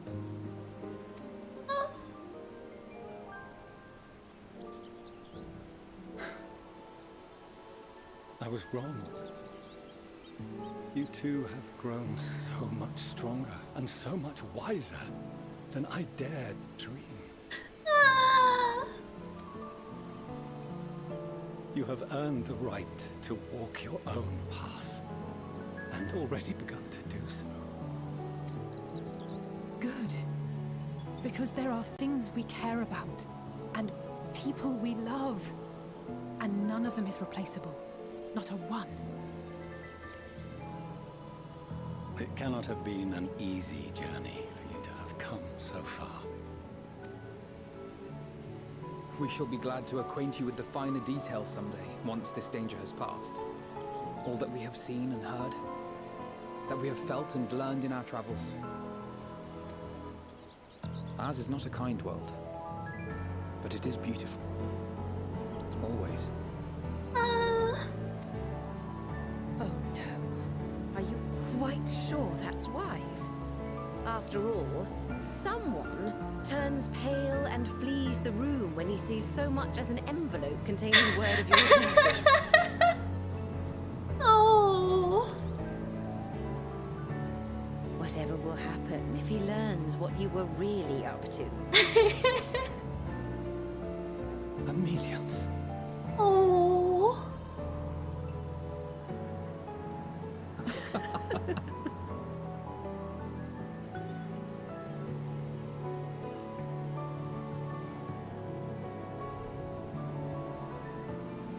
Though I have wronged my children most gravely, I owe you an apology as well. I assumed that it was the Scion's influence that made them so keen to charge headlong into danger.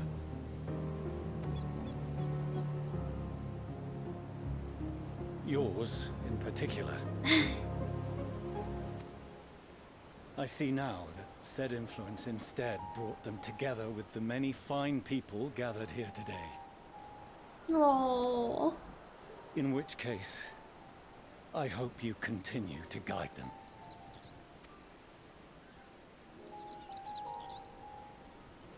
If we've finished loitering about the harbor, might I suggest we put our plans into motion?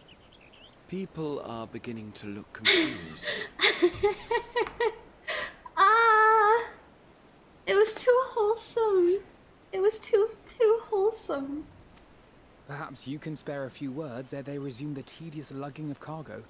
You have no small number of friends and admirers here after all. Me give words.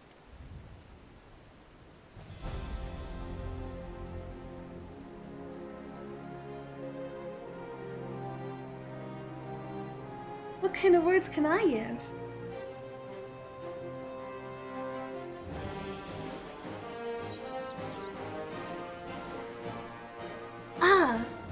Lend us your strength. Our moment of triumph is close at hand, or with me. Our moment of triumph is close at hand.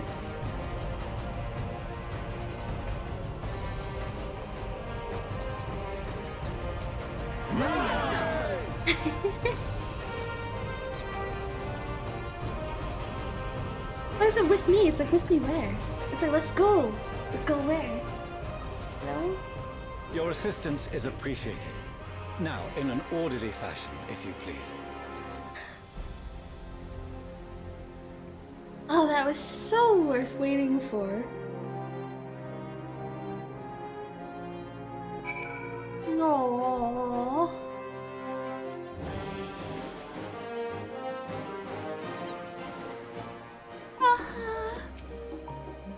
I cannot wait to see what our friends from the Ironworks do with the ship. Yeah. We finally managed to clear the harbor, which means the rest is in the engineer's capable hands. Meanwhile, Father has issued us an invitation. As was agreed, he will reveal the means by which Hydaelyn may be contacted. We are to meet him at Aporia when we are ready. Given the vital knowledge she holds, I suggest that we leave without delay. It transpires, however, that the Foreign's method for speaking with her is not without risks. I am curious to hear what those might entail, but regardless, be warned. Most of those who are arrived with the Adamantite have offered to stay and see to any remaining tasks that need doing. The Foreign has already asked for my assistance with overseeing the process, so you needn't worry about a thing. Thank you, Tatar. We're off to Aporia then. There's still more cutscene on this quest? Oh. How much more can they do to me tonight? Oh, it's so far away. Oh my god, I cried. I cried. That was such a nice moment. No? Oh. The music is still intense here too. Okay, I've already shown the others inside. You will want to speak with Clairlane? She has a key to the lift and can send you down after me. Bye. We'll finish off this quest and then. Mostly because I don't want to like stop off in the middle of a quest.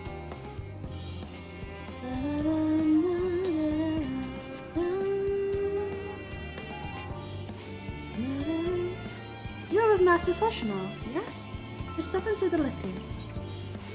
Hey, good morning, Ghosty, good morning. Oh, okay. You just cried quite a bit. But in a good way, Oh, this is the place to use. From here, we proceed to the heart of Labyrinthos, and its most closely guarded secret, Almazane. It marks the beginning and end of our efforts, whence we delve to seek the audience of the star, and whence we will embark on our journey to the heavens. This way, if you please. Please. Aww. Okay. Got this.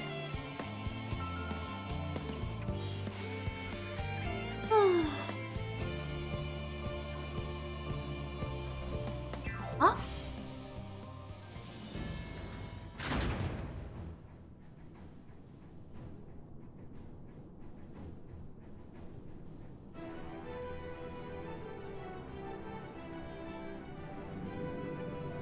Oh, is this your ship?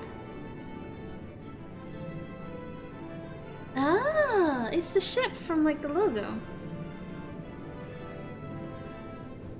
Very nice looking.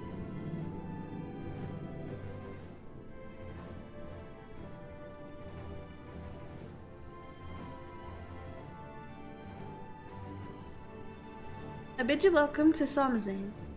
Direct your attention towards its center to behold the arc over which we have long labored.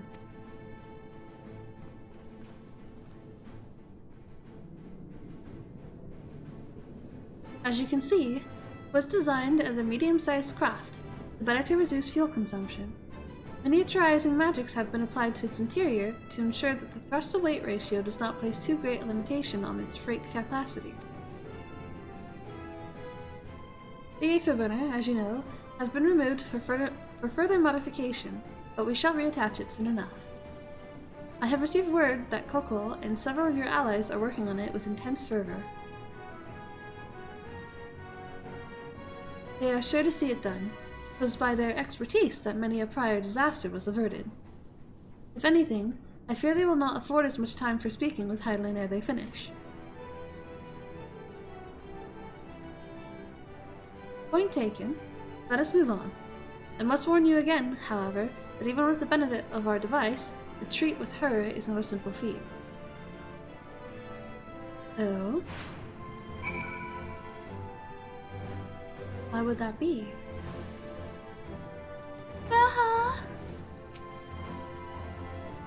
was the Alligans who first combined the mechanical and ethereal sciences into a revolutionary discipline. Given that this ship is nothing short of a technological marvel in that precise vein, Alligan salvage well. Hey! I have done what I can to impress upon you the gravity of what lies ahead. Are you prepared? Hey!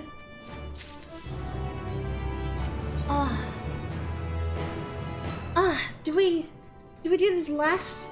Do we do this? It's the first level 89 quest. So, we'll leave it there. And we'll come back to it tomorrow. Tomorrow morning, we'll try to beat the login queue and all that. So, thank you everyone for coming to the stream and watching and chatting and everything. I'll see you guys again. Well, I guess it's later today now since it's already past midnight. But thank you for coming. I'll see you tomorrow. And bye! Bye. Oh, I will hydrate first, thank you. Okay. Hey! Good night.